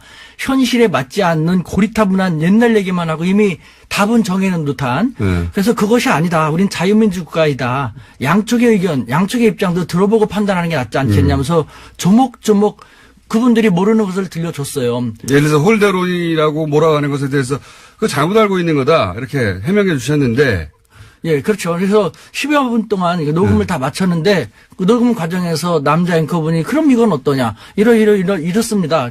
그럼 이건 어떠냐 여자 앵커분이 이렇게 물어보고 그래서 그분들도 이해한 것 같았는데 느낌이 좀 안 좋았죠. 네. 그래서 한 40몇 분 만에 후에 이제는 정식 방송 시간이 돼가지고 한번 들어봤어요. 그러니까 그 자리에서 제가 녹음할 때 제가 모르는 다른 분들도 있었는데 들으면서 끝난 다음에 끄떡끄떡이면서 교수님 말씀 들어보니까 맞네요. 우리가 중국 입장을 모르고 너무 일방적으로 생각한 것 같네요. 그렇게 동조해 주셨는데 막상 방송을 딱 들어봤더니 제 목소리가 아니라 다른 분 목소리 질문은 똑같고 그러니까 그 40몇 분 만에 올킬 시켜버렸더라고요. 제 방송을 아예 그냥 통편집. 그러니까 홀대론으로 이 방송을 몰아가야 되는데 교수님이 그게 아니라고 얘기하니까 교수님 답변 부분을 사전 녹음했던 걸 다 없애버리고 거기에 본인들의 취지 맞게 답해주는 사람으로 끼워 넣어가지고 다시 방송을 했더라. 그러니까 저는 이건 생방송 그렇게 나왔더라.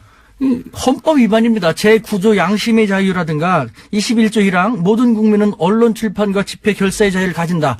저는 제 양심에 따라서 국민들이 알 권리를 제공하기 위해서 반대되는 혹은 우리 사회에 알려지지 않은 그런 이야기를 들려줬는데 자기들의 입맛하고 맞지 않는다고 한다는 것은 반자유민주적인 그런 처사 아닙니까? 방송에 가끔 그렇게 할 경우가 있습니다. 수준이 너무 떨어진다든가. 죄송합니다. 더 노력하겠습니다. 어쨌든 굉장히 화가 나셨는데 제가 이 에피소드를 여쭤본 이유가 뭐냐면 지난주 내내 사실은 이렇게 홀대론으로 보수 매체들이 몰고 갔고 거기에 필요한 인터뷰만 땄거든요. 그래서 이제 보수 매체나 종편을 보시는 분들은 대부분 정말로 홀대를 받는 거구나. 정말로 아무도 안 만들어서 혼자 밥을 먹는 거구나. 이렇게 생각하게끔 유도하고 만들어냈어요. 근데 이제 중국에서 중국 뉴스를 봐도 안 그런데 왜 이러냐. 라고 그게 아니라고 이제 반론했던 것들을 다 킬시킬 만큼 그게 의도적으로 몰아갔다는 거죠. 자, 그러면 하고 싶으셨는데 못했던 이야기 혹은 그때 했는데 편집당해가지고 삭제된 이야기도 잠깐 여쭤보면 저는 궁금한 것이 이겁니다. 한중 정상회담을 바라보는 한국의 분위기는 우리가 잘 알아요. 이제 홀대론 혼밥론으로 대표되는 프레임.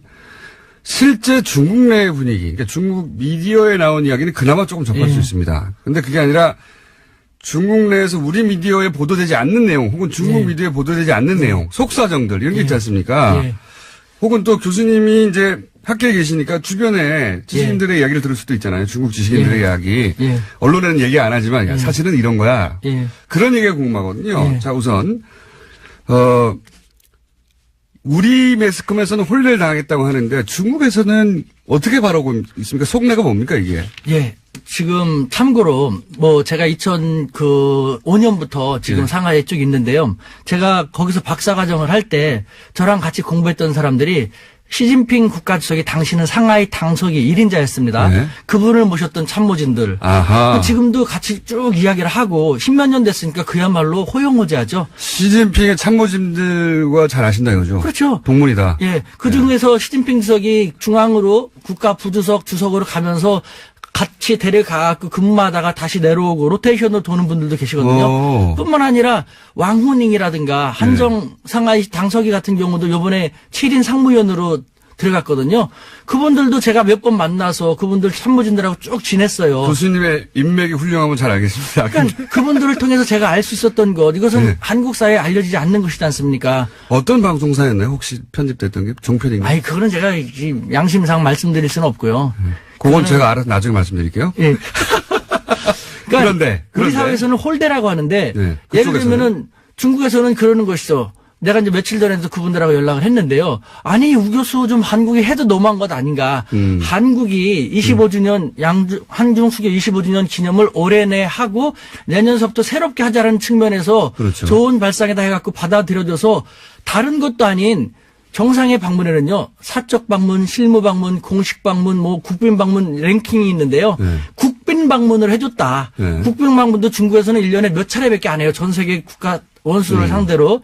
그 정도로 중국은 한국하고 껄끄러운 관계를 빨리 풀고 가기 위해서 이렇게 노력을 했는데. 홀대가 아니라 정반대인데. 즉, 시진핑 주석은 중국 국내에서, 한국은 시진핑 너가 사드 반대했는데 사드를 배치하고 또 4개를 더 배치하겠다라는 얘기가 나올 정도로 계속해서 당신의 체면을 구기고 따귀를 때리는데 당신은 왜 이렇게 굴욕적으로 한국에 이렇게 잘해주느냐. 거꾸로.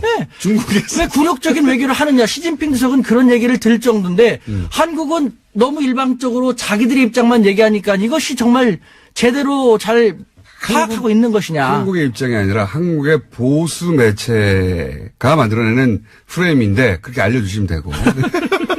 근데 그게 포털을 통해 너무 많이 퍼지니까 정말 한국 전체가 그렇게 생각하는 것처럼 오해할 수 있고. 근데 그게 아닌데 이제 중요한 건 여기서 거꾸로 중국에서는 아니 중국 사드 철수 안 했는데 왜 이렇게까지 국빈 방문을 해주고 당신이 너무 굴욕적이다라는 얘기가 오히려 내부적으로 있다. 보십시오. 이것이 홀대라든가 무시가 절대 될 수가 없다라는 것은요. 예를 들면은 시진핑 주석이 홀대하고 무시하려고 했더라면요. 국빈 방문을 받아들여줄 리가 없어요. 당연히 그렇겠죠. 일본을 보십시오. 일본 아베 총리 아직 중국 한 번도 방문 못했습니다. 5년째 방문 못하고 있죠. 받아들여지지 않고 있어요. 제3국에서도 억지로 얼마 전에 만나줬죠. 받아들여줄 필요가 없지 않습니까? 그런데 우리는 말씀드린 것처럼 다른 방문도 아닌 국빈 방문을 했고 만약에 시진핑 주석이 마음에 안 좋고 홀대하려고 했더라면요. 시진핑 주석이 만나기 전에 7인자인 장까오리 그 사람의 한자 이름이 우리의 고려시대의 고려랑 같습니다. 발음을 까오리라고 하는데 나는 까오리 고려라는 이름을 갖고 있어. 이만큼 우리는 한국하고 친해하면서 대통령이 시진핑 주석을 만나기 전에 그 사람 먼저 만나서 막 너스레 떨면서 했지 않습니까? 만약에 1인자인 국가주석이 별로 불쾌하게 생각하고 홀대하려고 했더라면은 7인자에 불과한 사람이 그렇게까지 너스레 떨면서 할 수가 없거든요. 여러 가지 정황을 볼 때 이것은 홀대가 될 수 없어요. 더군다나 진짜 홀대했더라면요. 요번에 시진핑 주석이 사드 한국이 적절히 처리해 주길 하면서 넘어갔고 그다음에 가장 중요한 3불 원칙. 예.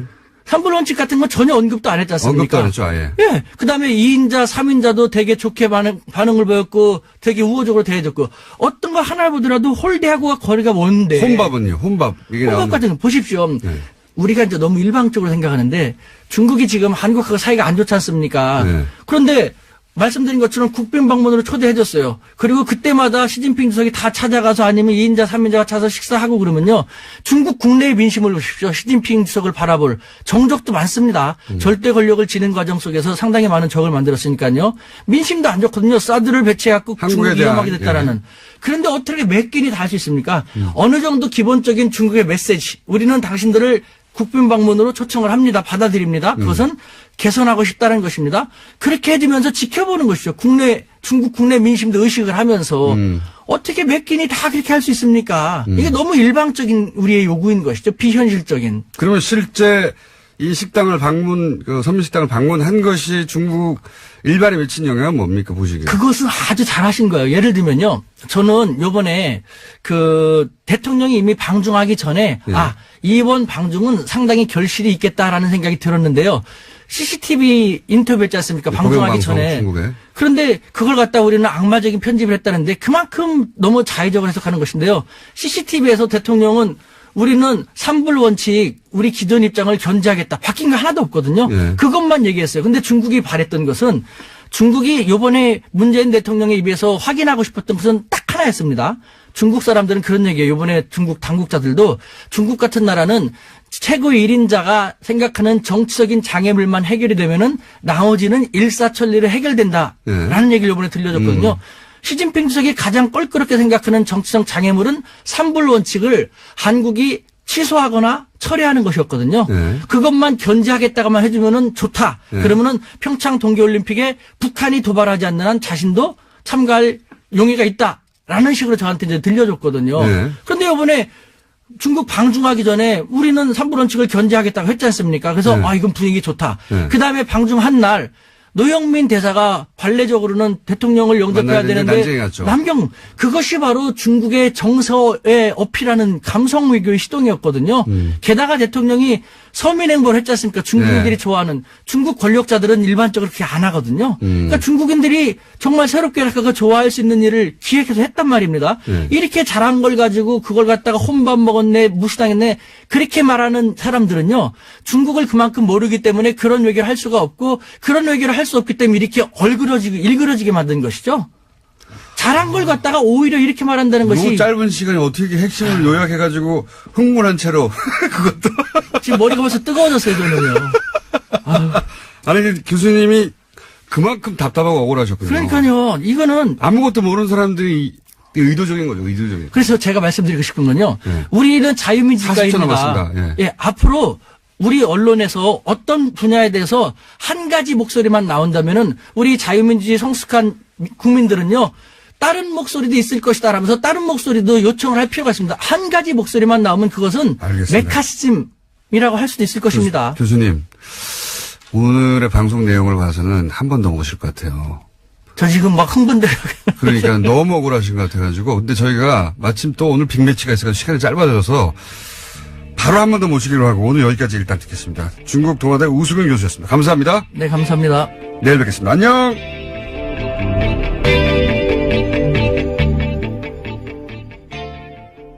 사실이 다시 언론에 이렇게 됐다. 지금 이렇게 되게 특이한 사항으로 보도되고 있다는 사실이 저는 굉장히 격세의 지감을 느끼게 하는 부분입니다.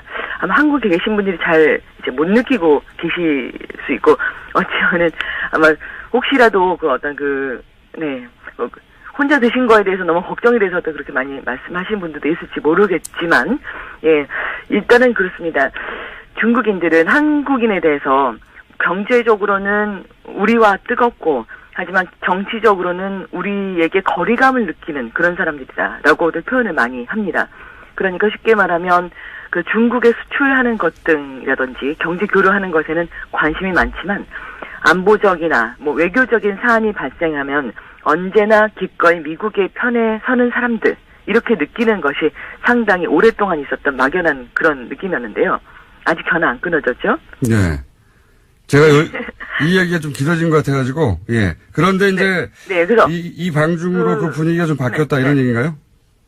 그렇습니다. 많이, 이렇게 그랬었죠. 그러니까 그렇게 저희의 한국인에 대해서 그런 서운함이 있는 면이 있었는데, 그러다가 이제 사드라는 것은 갑자기 자신들한테 어떤 뭔가 전해지지 않은 상태에서 나타났던, 갑작스런, 이런 일이라고 생각을 했고, 그러다 보니까, 예를 들면, 내가 그토록 한국 드라마와 노래에 열광을 했는데 한국인들은 중국에 통보도 없이 어느 날 갑자기 사드를 배치했다라는 어떤 그런 감정이 존재했던 그런 것이죠. 그래서 이번 문재인 대통령이 방중을 놓고서 중국 언론들이 방향성이 어떻게 중점이 되냐면 문 대통령이 중국에게 친밀감 있게 다가가고 있다라는 메시지를 전하고 있다고 저는 느껴집니다. 그래서 그렇게 언론이 얘기를 하면서 이제는 다시 한국과 잘 지낼 시기가 되고 있다라는 그런 신호가 오는 듯한 느낌들. 그래서 저는 이렇게 올라갔다는 자체가, 이런 메뉴가 나타났다는 자체가 매우 이채롭다고 생각하고요. 알겠습니다. 네. 오늘은 여기까지 하겠습니다. 안타깝습니다. 네. 제 부족한 부분 다시 한번 연결하기로 하고요. 오늘은 미니라서. 네. 여기까지 듣겠습니다. 감사합니다. 네, 감사합니다. 네. 중국 베이징 이재민 통신원이었습니다. 네. 특설이 준비됐습니다. 소개드리겠습니다. 현직 경기도지사 남경필 지사 나오셨습니다. 안녕하십니까. 디펜딩 챔피언 남경필. 디펜딩 챔피언. 현직 훨씬 작은 성남시의 시장 이재명 시장님 나오셨습니다. 네, 반갑습니다. 이재명입니다. 두 분을 저희가 모시고 오늘 2부, 3부 이어서 생방송으로 게다가 TBS 페이스북, 네. 유튜브에서 지금 라이브로 방송이 되고 있습니다. 유튜브로 보신 분들은 보실 수 있고 페이스북에서 또 이 두 분의 얼굴을 보실 수 있습니다. 직접. 오늘 규칙은 말이죠. 예, 이 공평하게 하기 위해서 한 번 답하고 한 번 질문하고 한 번 질문하고 한 번 답하고 로 하면 재미가 없잖아요. 딴 데서 다 그렇게 하는데 저희는 그런 거 없고 일종의 개싸움 시키겠다 그런 취지 같아요. 그렇죠. 그럴 수는 없잖아요. 근데. 막싸움. 네. UFC. 여기 다 철망에 쳐져 있어요. 네. 네. 도망갈 데도 없고 규칙도 없고. 본론으로 들어가기 전에 왜냐하면 두 분이 제가 CBS에서 전화로 하시는 건 한번 들었습니다. 네. 전화 연결해서 하셨더라고요. 네. 근데 이제 전화 연결이다 보니 그랬겠지만 한 번 하고 한 번 발언 기회 주고 이렇게 진행했는데 오늘은 그런 게 전혀 없고 그리고 CBS에서는 정책만 가지고 두 분이 점잖게 얘기를 하셔가지고 나는 저렇게 하면 안 되겠다.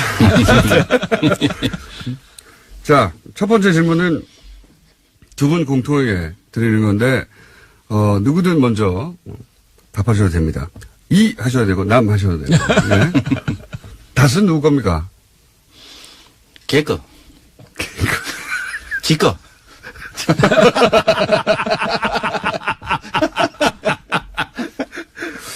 저는 그렇게 생각합니다. 예. 이해했고요. 답변은 명료하게 이해했고요. 지사님? 뭐 누구 건지 별 상관이 있겠어요? 크죠. 상관은. 밝혀지겠죠. 네, 거기까지입니까? 네. 예. 쥐구멍이 언젠가는 볕이 들겠죠. 자, 개거와 누구 건지 상관이 없다. 상관이 있지 않습니까, 사실은? 밝혀지겠죠. 예. 누구 걸로 밝혀질 것으로 추정하고 계십니까? 글쎄요. 깨끗하니까. 자, 그 다음에, 최근 가장 핫한 이슈입니다. 문재인 방중. 예. 홀데이인가 아닌가, 혼밥인가 아닌가. 네. 막 몇 가지 프레임 붙였잖아요. 예. 요거 먼저 하시겠습니까? 뭐 상관없죠. 저는 주로 야당과 이제 보수 언론이 그런 문제 지적하잖아요. 근데 제가 보면 그 옆집하고 싸움해가지고 관계 다 틀어지게 해놓고 그러니까 옆집이 화가 나가지고 애들 학교 가는 거 자꾸 때리고 막 길 막고 하는데 이제 그거 해보려고 새로운 가장이 옆집하고 타협하러 갔는데 말이에요. 그렇게 사람들이 왜 옆집 가가지고 기분 나쁘게 가가지고 말이지. 에? 저쪽이 잘 대해주지도 않는데 이런 소리 하는 거 똑같아요. 네, 혼자 밥 먹고 왔냐. 그러죠. 근데 국제관계라고 하는 게 망가진 제일 큰 이유가 사실은 이명박 박근혜 정권의 그 엉터리 외교 정책 때문이잖아요. 한중 관계 나빠진 것도 그것 때문이거든요. 근데 이게 순식간에 그냥 우호적 관계로 확 전환되지 않습니다. 근데 그 해결하러 가가지고 이렇게 나한테 물어볼 것은 아니지 한 다음에 그 뒤에 그건 김어준한테 가서 물어보세요. 이렇게 했어요. 뉴스 공장한테 물어보세요. 하든가. 네. 이 자리에는 MB 구속을 외치는 시민들도 함께 했었다라고 합니다. 굉장히 시끄러웠어요. 예. 네. 자, 다음 순요. 네, 지난 8월에 유엔에 박근혜 전 대통령의 옥중 인권 침해를 주장한 단체가 있었는데요. 국제법률 컨설팅 업체 MH그룹 기억하실지 모르겠습니다. 이 그룹의 대표가 어제 한국을 찾았다라고 조선일보가 보도했는데요. 관련해서 인터뷰가 나왔습니다. 호세인이현 대표가 이미 구금 상태로 9개월째 재판을 받고 있는 박근혜 전 대통령의 인권 침해 문제를 공론화하고 법원과 정부 당국이 올바른 행동할 수 있도록 압박하기 위해서 왔다라고 주장하고 있는데요. 하지만 아직까지는 직접 박근혜 전 대통령을 만나거나 소통하지 못하고 있는 상태라고 합니다. 저는 최근 박근혜 전 대통령이 갑자기 이제 법정에도 안 나오고 변호사 접견도 거부하고 이런 표현 수감됐는데 이런 표현을 쓴다는 게 웃긴 일인데 수감 중 칩거에 들어갔죠. 수감 중 칩거에 들어갔는데 그 이유가 이거라고 봅니다. 애초부터. 그렇게 쭉 거부하다가 처음으로 만나는 사람이 저는 이 대표일 거라고 봐요. 예. 네, 이 대표의 주장이 그런 내용이 있습니다. 건강이 악화된 상태여서 재판부가 일시적 석방 또는 보석 처분해야 된다. 이렇게 주장하고 있습니다. 그러니까 이제 전부 다 거부하다가 이 호세인이언 이 사람을 만나서 이 사람이 이제 언론 플레이를 하고, 예. 이거는 헌법재판소에서 왜 박근혜 전 대통령 측 변호인단이 변호를 안 하고 막 소리 지르고 퍼포먼스 하는 거하고 똑같은 일을 하고 있는 거. 이번에 다만 그 변호사는 이제 영국에 있는 사설 업체를 선정해서 하는 거죠. 이건 인권기관이 아니고 사설 업체입니다. 돈 받고 하는. 큰 신경 쓸 필요가 없습니다. 네, 이건. 다음 수는요? 네, 어제 이재용 삼성전자 부회장의 항소심이 있었습니다. 이 자리에 박근혜 전 대통령의 문고리 3인방 중에 한 명인 안봉근 전 비서관이 증인으로 나왔는데요. 안 전 비서관은 박근혜 전 대통령과 이재용 부회장의 독대가 한 차례 더 있었다라고 증언했습니다. 지금까지 알려진 바는 3차례인데요. 그것보다 좀 더 빠른 2014년 9월 달에 있었다라는 겁니다. 직접 그림까지 그리면서 안가 구조도를 이야기했고요. 명함을 받아서 번호도 저장했다라고 주장했습니다. 이게 왜 중요하냐면 이게 이제 의미를 정확하게 전달해 줘야지 이게 중요한 이유를 알 수 있는 건데 지금까지 삼성의 주장은 처음 만난 게 대구 창조경제혁신센터 개소식에서 네, 2014년 9월 15일입니다. 잠깐 지나가는 정도 만났을 뿐인데 이때 만나서 무슨 정유라 관련해가지고 승마 지원 약속을 하느냐 이게 변론의 핵심 중 하나였어요. 예. 근데 그 이전에 3일 전에 불과 미리 만났다는 얘기죠. 그러니까 이때 지금 삼성의 변호의 핵심 포인트 중에 하나인 첫 번째 미팅 때는 그런 얘기가 오갈 상황이 아니었다. 아주 짧게 만났다라고 주장하고 있거든요. 지원 시점이 중요한 건 최순실을 언제 알았느냐. 예. 근데 이제 그 관련해서 그 이전에 미리 만나 다 얘기했다. 승마 지원을 1차 만남 때 할 수 있었던 이야기할 수 있던 시간이 없었다고 하는 삼성의 방어 논리가 무너지는 거죠. 예. 그럼 굉장히 중요한 겁니다. 이건. 그래서 그 의미가 있는 거고요. 언제 한 번 더 만났다. 뭐 4번 만나든 5번 만났든 뭐가 중요하냐. 이렇게 생각할 수 있는데 그 의미는 짧게 만나서 승마 지원을 요청할 시간이 없었다를 뒤엎는 거죠. 삼성의 중요한 방어 논리거든요. 그리고 이제 여기에 이제 그 삼성식 변호인단이 명함을 줬다고 하는데 명함에 핸드폰 전화가 없다. 일반적으로 없는 명함을 쓰겠죠. 그런데 지금 핵심 실세를 청와대를 만나러 가서 안가에 갔잖아요. 거기 전화번호 썼겠죠, 미리. 혹은 전화번호가 있는 명함이 따로 있거나. 이건 방어 논리가 안 되는데 어쨌든. 예, 안봉근 전 비서관의 진술이 굉장히 상세합니다.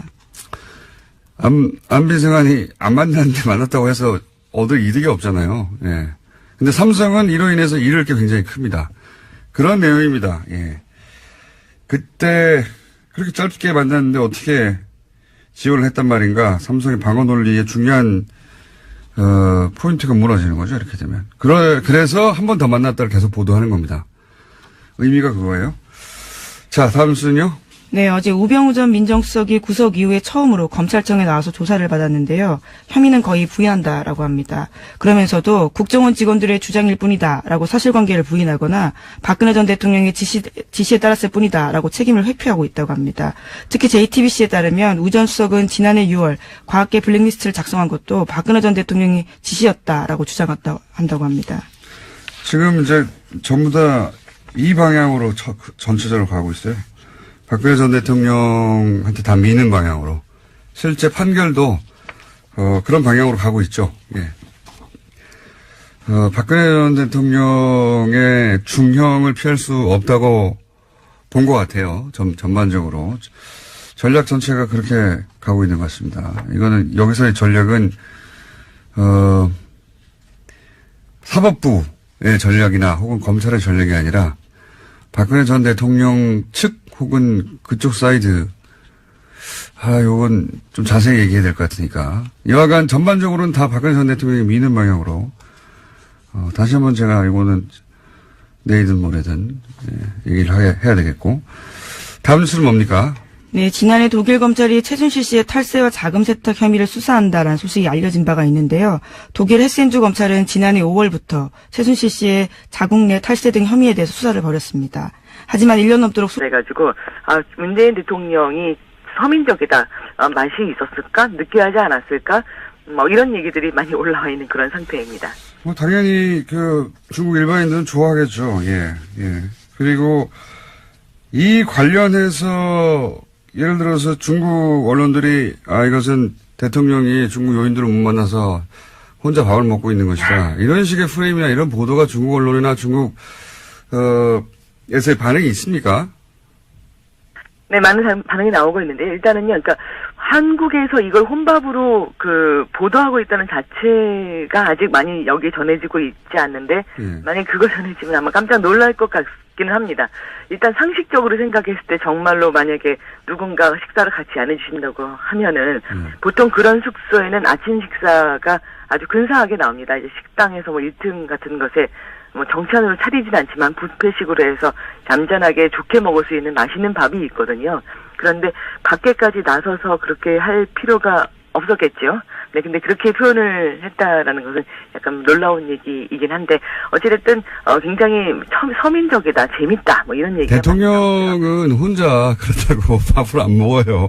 그건 일반인들이 여행 갔을 때 혼자 밥 먹을 때 밑에 내려와서 뷔페 먹는 얘기 말씀하시는 것 같고 어쨌든 제가 근데 만약에 진짜로 누가 같이 먹어줄 사람이 없어서 혼자 그렇게 몇 명이 드셔야 했다고 하면 그러면은 가까운 곳에서 해결을 했겠지 이렇게 멀리 떨어진 곳에 가서 그 아침 식사를 드시진 않았다는 그런 말씀입니다. 예, 무슨 말씀인지 알겠는데. 네. 어찌됐든 만약에 말씀하신 중국의 반응이에요. 그렇다면 네.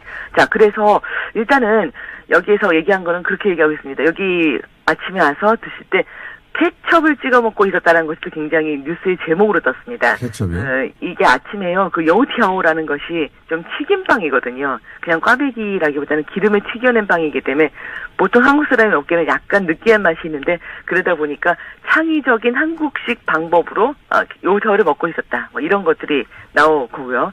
다 못 먹은 샤오롱바오, 즉 그 만두를 한 2개 정도, 2접시라고 표현할까요? 그 찜통째로 중국 사람들 놓고 먹는데 그 찜통에 먹고 남은 것은 포장을 해갔다. 이런 얘기가 올라와 있습니다.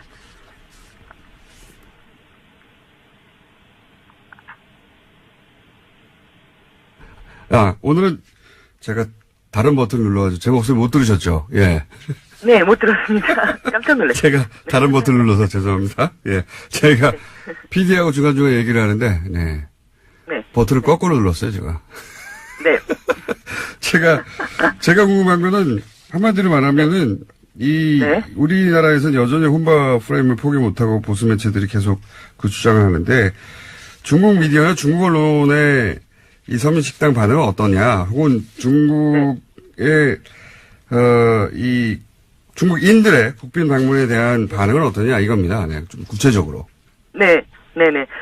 제가 아까 어제 말씀 한번 드렸던 것처럼 굉장히 재미있었다. 이례적이었다.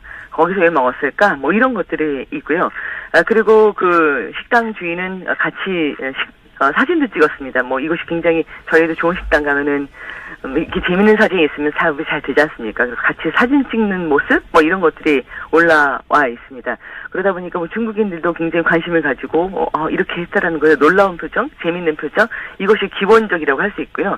우리나라에 정말 그렇게 많은 혼밥에 대한 보도가 나오는 것, 이 식사를 여기서 하셨다라는 거를 중국에는 그렇게 엄청나게 보도가 되고 있지도 않습니다. 사실은 그냥 에피소드의 하나이지 이렇게 해서 문재인 대통령 방중에 있어서 마치 한국 언론에서는 제가 봤더니 그것이 가장 중요한 사건인 맞습니다. 것처럼 어디에 갔었고 뭘 했었고 이거는 하나도는 아닙니다만 굉장히 이 혼밥 대비해서 훨씬 덜 나오는 것 대비해서 중국 언론에서는 그냥 이런 일도 있었다. 재밌다. 당연하죠. 예, 그 정도 에피소드인데. 뭐 이런 정도의 정상적인 반응이 나오고 있고 우리나라에는 굉장히 많은 포커싱된 보도들이 나오고 있어서 제가 지금 바로 어떻게 대비해서 말씀드려야 될지가 좀 어렵네요. 예, 중국에서는 당연히 뭐 에피소드 중에 하나 사진 한 장 보도될 일인데 예상을 못하셨겠지만 국내에서 그게 가장 중요한 가장 중요한 상징. 어떠한 것보다도 더 중요한. 네. 예, 뭐 사드 얘기 없어요. 다 이 혼밥 얘기지.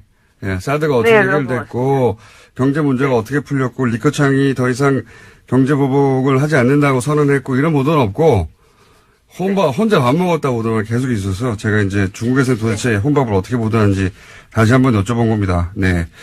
네네 그렇습니다. 그리고 사실은 가장 좀 놀랍다고 할 수 있는 것은 몇 달 전만 하더라도 한국 식품을 먹는다든지 한국의 드라마를 보는다든지 그것 자체가 예를 들면 중국 젊은이들 사이에서 좀 덜 애국적인 행동을 하는 그런 느낌으로 전해졌었거든요.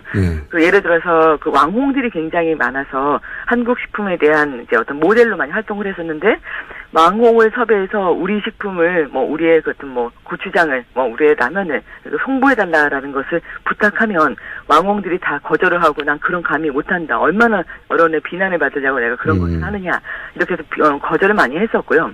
그런데 이제 일부 정말 아주 친하게 오래 했던 그 왕홍한테 그런 부탁을 했을 경우는 많은 사람들이, 다 젊은이들이 올리는 건데, 아직도 한국 식품에 대한 거를 갖다가 이렇게 홍보를 해주고 있는 거야? 이런 감정 섞인 그런 비난의 글이 많이 올라왔습니다. 그런데 이런 상황 속에서 정말 몇 달 지나서 이렇게 문재인 대통령 세트 메뉴가 올라갔다는 사실, 그리고 안녕하세요, 김호준입니다. 작년 5월 오바마 대통령이 베트남을 방문했을 당시 베트남의 대표적 서민 음식인 쌀국수 식당을 찾아 식사하는 사진이 전 세계 외신을 탄 적이 있습니다. 우리 언론들도 일제히 이 사진을 보도했죠. 우리 언론들은 베트남 국민과 친밀감 높인 쌀국수 외교, 하노이 시민들 열렬히 환호 같은 해설로 이 사진을 보도했습니다. 대표적인 보수 매체인 TV조선은 소탈한 서민 스킨십에 허해를 담았다며 이 쌀국수 외교를 정말 부럽다고 보도했었습니다. 그런데 외교적으로 정확히 같은 의도를 담은 문재인 대통령의 중국 서민 식당 방문에 대해서는 조선일보 문 대통령이 2끼 연속으로 혼밥을 하고 있다며 리커창 총리가 의식적으로 문 대통령과 식사를 피했을 가능성이 있다고 보도했습니다. 오바마의 서민식당 방문을 그렇게 칭송하고 부러워하기까지 했던 매체가 문 대통령의 서민식당 행보를 그렇게 철저히 혼밥 프레임으로 호도하는 걸 보며 그런 생각을 하게 됩니다. 그 긴 세월 보수가 집권해온 것이 그냥 된 게 아니구나. 참 악랄하다.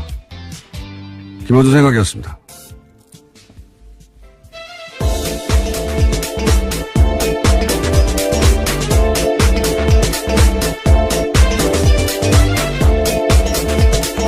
시사인의 김은지입니다. 이 혼밥 보도 되돌아보면 대단한 겁니다, 이거. 제가 보기에. 대단한 게, 예를 들어서 리커창 총리 만나자는데 일부러 피했을지 모른다. 조선일보가 이렇게 보도했거든요. 조선일보 측의 독심술 기사인데, 제가 분류하는 카테고리에 의하면, 북한 관련 뉴스에 자주 등장하거든요. 예.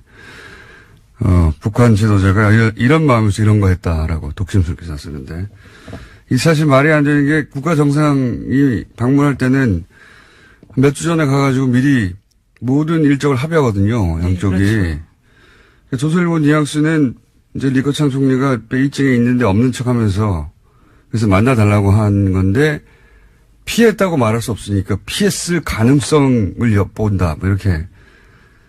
마치 거기 가서 만나달라고 하는데 그 사람이 만나기 싫으니까 베이징에 있는데 없는 척 했다. 이런 뉘앙스거든요.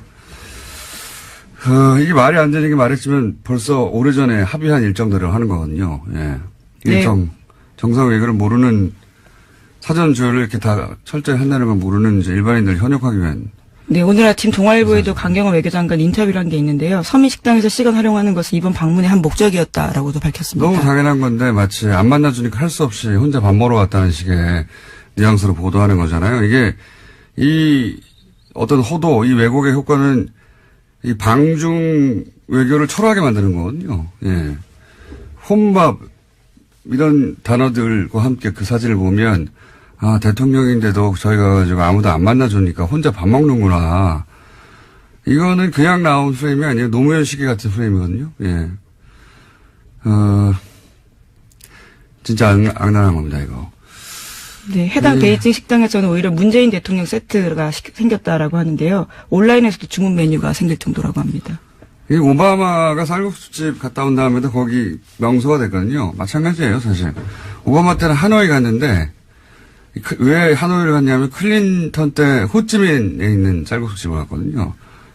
근데 이제 이게 우리로 치면 서울, 평양 정도의 라이벌 의식이 있는 도시라 일부러 하노이 선택한 거고 이것도 물론 당연히 사전에 베트남과 조율이 된 겁니다.